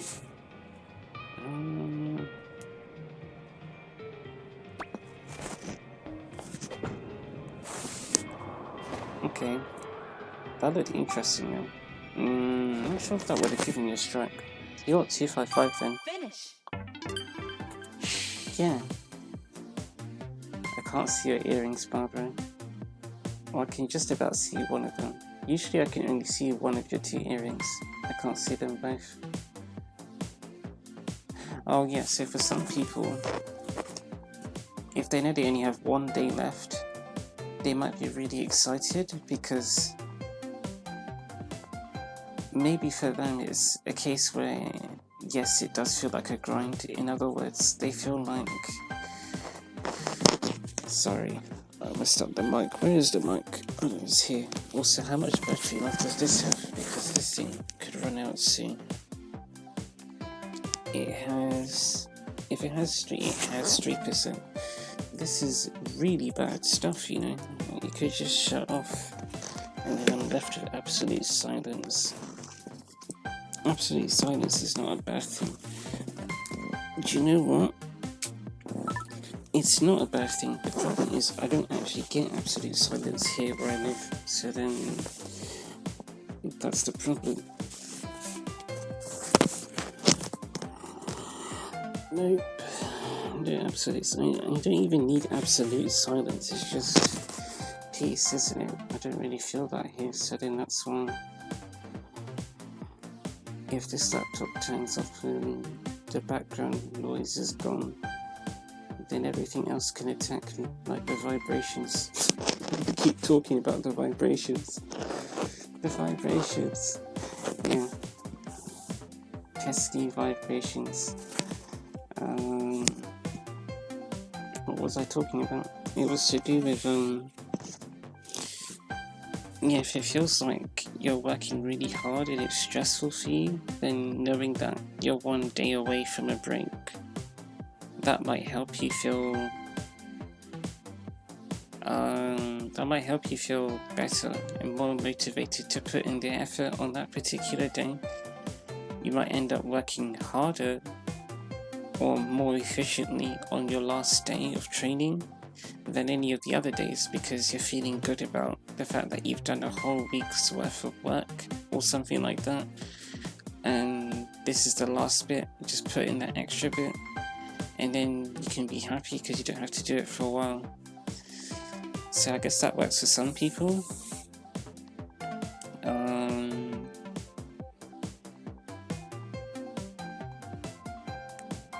Yeah, I guess so. I don't know. I'm thinking it doesn't sound like it works for me because in that context we're using the grinding narrative where it's you don't actually like what you're doing but you're doing it anyway. But with bowling, you well, I like what we're doing. I don't have a problem with it, at least what we're doing here. I'm not sure if we could do anything with bowling that we wouldn't like, in all honesty, because it's either it's just interesting or it's we can do it. Like I said, there aren't any special lanes where we're toast. We can get a strike on all the special lanes and we can get strikes on the standard lanes. So I don't really have any trouble, it's just a consistency bit, but we'll get that over time. So it's like there isn't really anything troubling. I think if it was, well, when we did basketball with Tomoko, it did feel like a grind because I did not enjoy that. I did not enjoy what we had to do for the Basketball Pro League, at least to reach the Infinity Rank League at the time that we wanted to reach it. So what, we did it in like 4 days or something, from A level 27 or 6, A26 to A26 to Infinity level 0. That's what we did in about 4 days. But it wasn't just 4 days, it was like, I don't even think it was 4 days, I think it was 3 days, and it was maybe 8 hours per day or something like that. It was crazy. That's how much we didn't like Basketball 2-on-2, that we just wanted to get it done as soon as possible. Yeah. Madness. We don't feel that way about bowling, so it's not really a grind for us.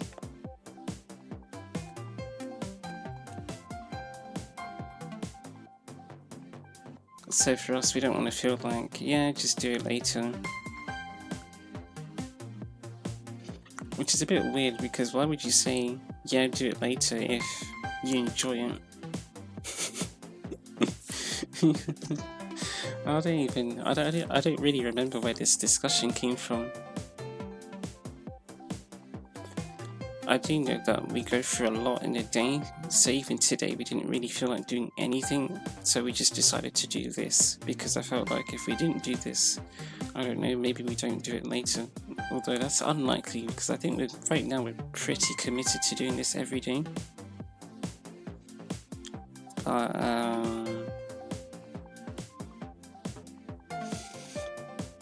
even then I still think, because we said this is day 4 out of 365, but really it's day 4 out of infinity, because we're not, if we feel like, yeah, because let's say we're only training for 365 days, let's say after 365 days Barbara's still not getting 10 strikes per session, then we might feel like maybe closer to the 12th month we would be anxious because we haven't progressed as far as we'd like.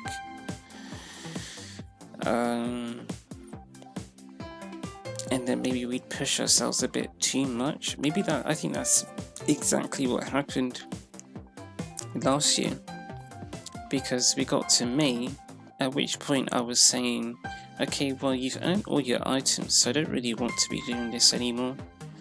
So then we were really pushing for you to make it, because we knew you can make it, because you put on the performances, but you're not consistent.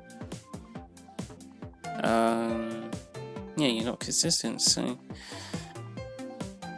knowing that, we tried to push you to get over the line and it just didn't work. Not because you're incapable, but just because I think less you, but more me. I needed more time to learn. The time I was giving myself wasn't enough time. Yeah.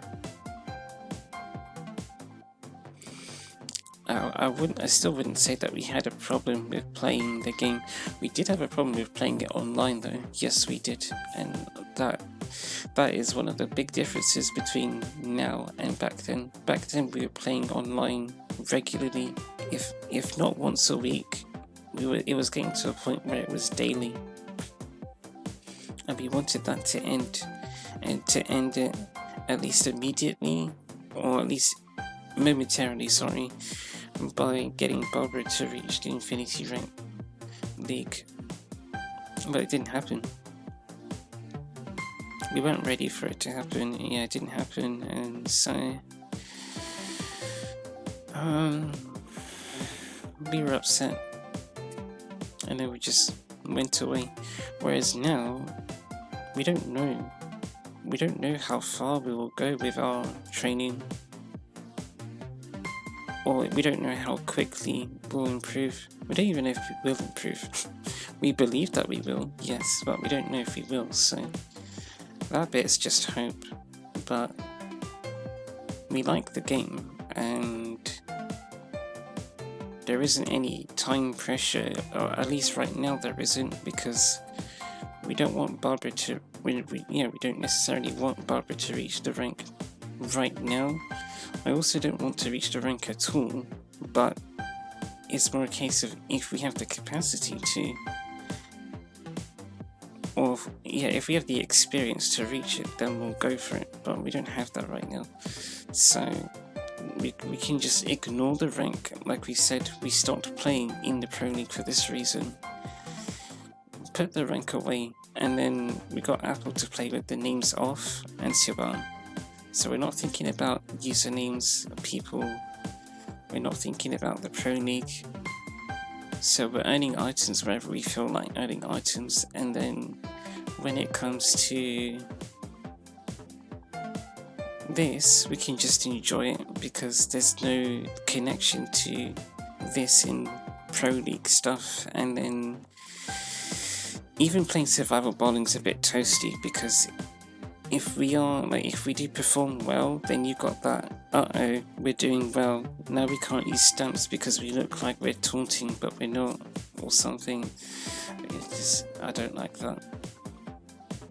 So I still don't really like playing online, but we're not doing a lot of that, so it's just relaxing. The game is more relaxing. I still can't play basketball 2-on-2 without feeling stressed, because I just get memories.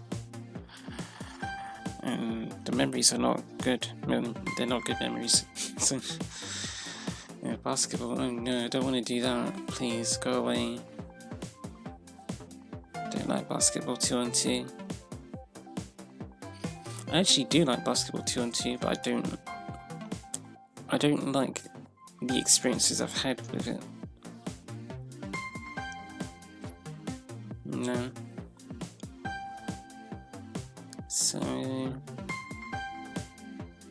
it does feel stressful. We loop back again. Looping back to say,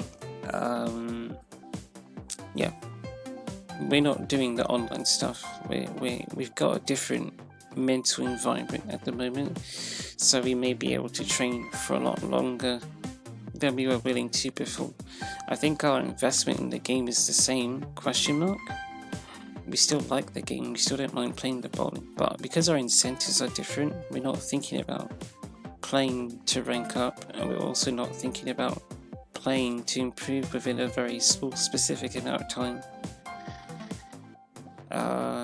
It just allows us to feel like playing. So that's why I guess for me, having a we'll just play forever mindset, it feels better than we'll just play for a year and then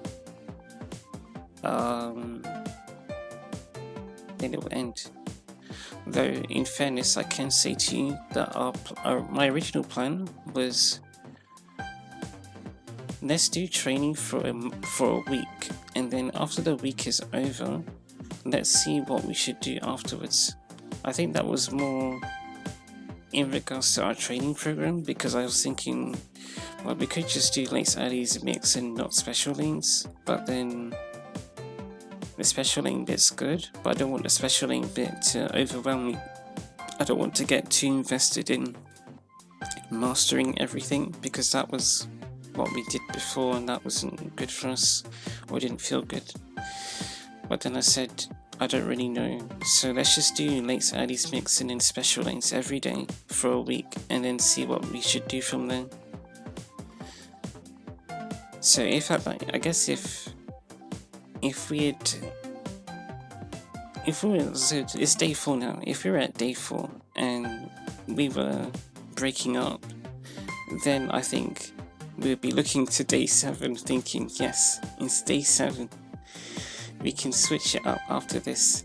But to be honest, you're not even supposed to think about it. It's more, you do the 7 days, and then after the 7th day, then you review afterwards, and then you say, okay, what should we do this time? Should we keep going or change it? So I guess from my perspective, even if it's a grind for you, it feels like it's better to treat it as if you're doing it forever.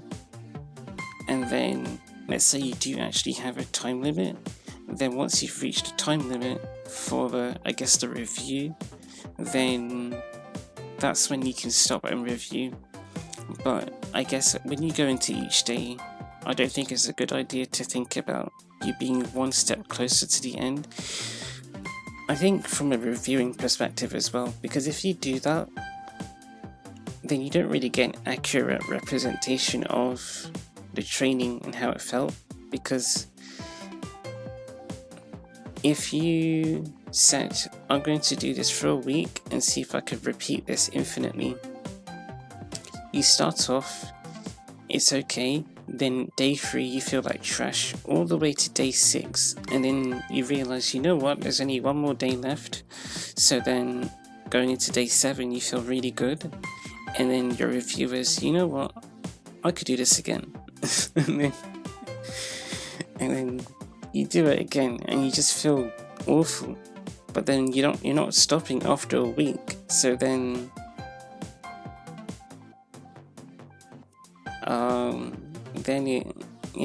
it gets you. You never come out. So maybe you have to do some kind of trick. Maybe the trick is taking a break. So if you do that, let's say you play for 5 days, take a break, and then the next week you start again, you get some recovery. So maybe that works. But that's rough, because imagine you have a full-time job and then you're doing more grinding outside of that. It's like if you have other commitments besides bowling in this game, it's going to be hard to fit it if you're grinding. I can say at least that we can do this, and then I could do other things that I like to do, or other, say, trickier projects. I can work on those. I could have a job and do this and do those other things. I could rotate, because this isn't that rough for me. I couldn't do that with Tomoko in the Basketball Pro League, because that felt rough. I did not like doing that. That felt like felt like a grind. Yeah, that felt like I was hitting my head against something really hard constantly. Felt like I couldn't do anything until that was done. So really, again, it depends on what your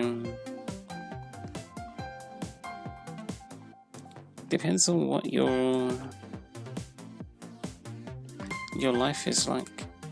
You have to fit your training.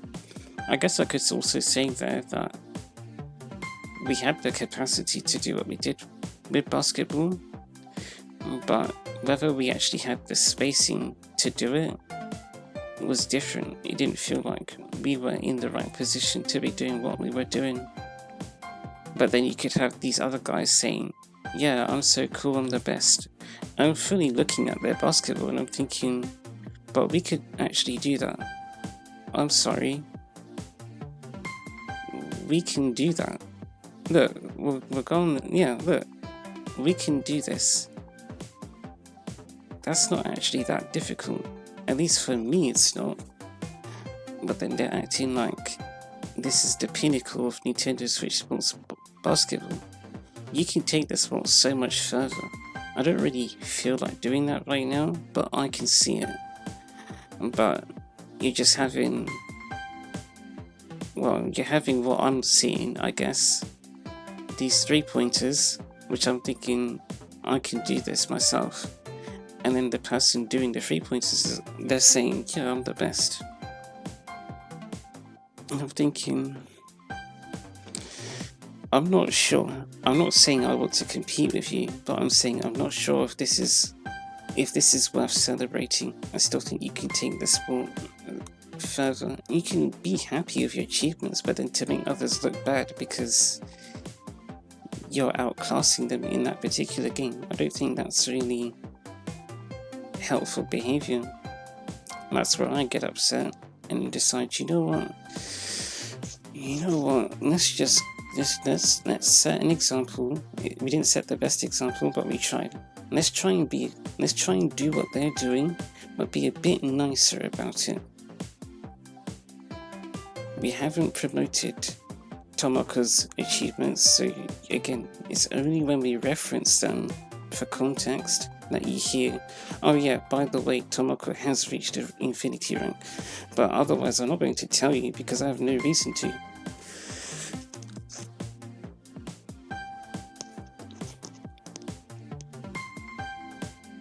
I don't mention Barbara's rank is S5 that often, unless it's relevant to the topic. But it is a big deal for other people.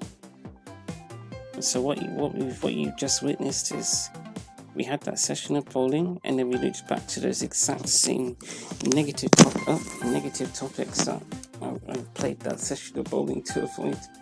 So I think that's the end. That's the end. Oh, the cats are on a special diet. Yeah, it's hardcore, this stuff. It really is. It is. We played for 3 hours straight. We actually could have taken a break. No, but if you take a break, it puts you to the play globally bit instead of just here. I remember we did that, and then there was like the celebrity collection, and then we said, oh no, it's going to put the ugly lady on the, yep, there she is with no belly button. shouldn't have pressed that button. No, not the belly button. You can't press the belly button. I meant the take a break button. Oh well. Anyway. This stuff is hardcore. This whole community stuff. I feel bad for saying things about other people as if to say that they're bad. They're not bad, they're just doing what they know. But I feel like we can do better. We can be more supportive. But it can get serious, because the sort of things we're seeing here, we're seeing it on global scales as well. You're looking at all these problems in the world. They start from little things like, I'm better than you at this game. I'm being serious. It's not necessarily the game part, it's just the culture of, I'm better than you at this, you're insignificant because you're like this, and then it becomes a war. It's not, no. So, I feel like if I'm going to have any chance of reducing this kind of behavior, I need some kind of platform, and I feel like this is all I've got. So, there's Green Lady and Haru. They're having a good time. We want you to have a good time like Haru and Green Lady. Old school Haru. Uh-oh, mess up the mic. Yeah, I'll see you next time.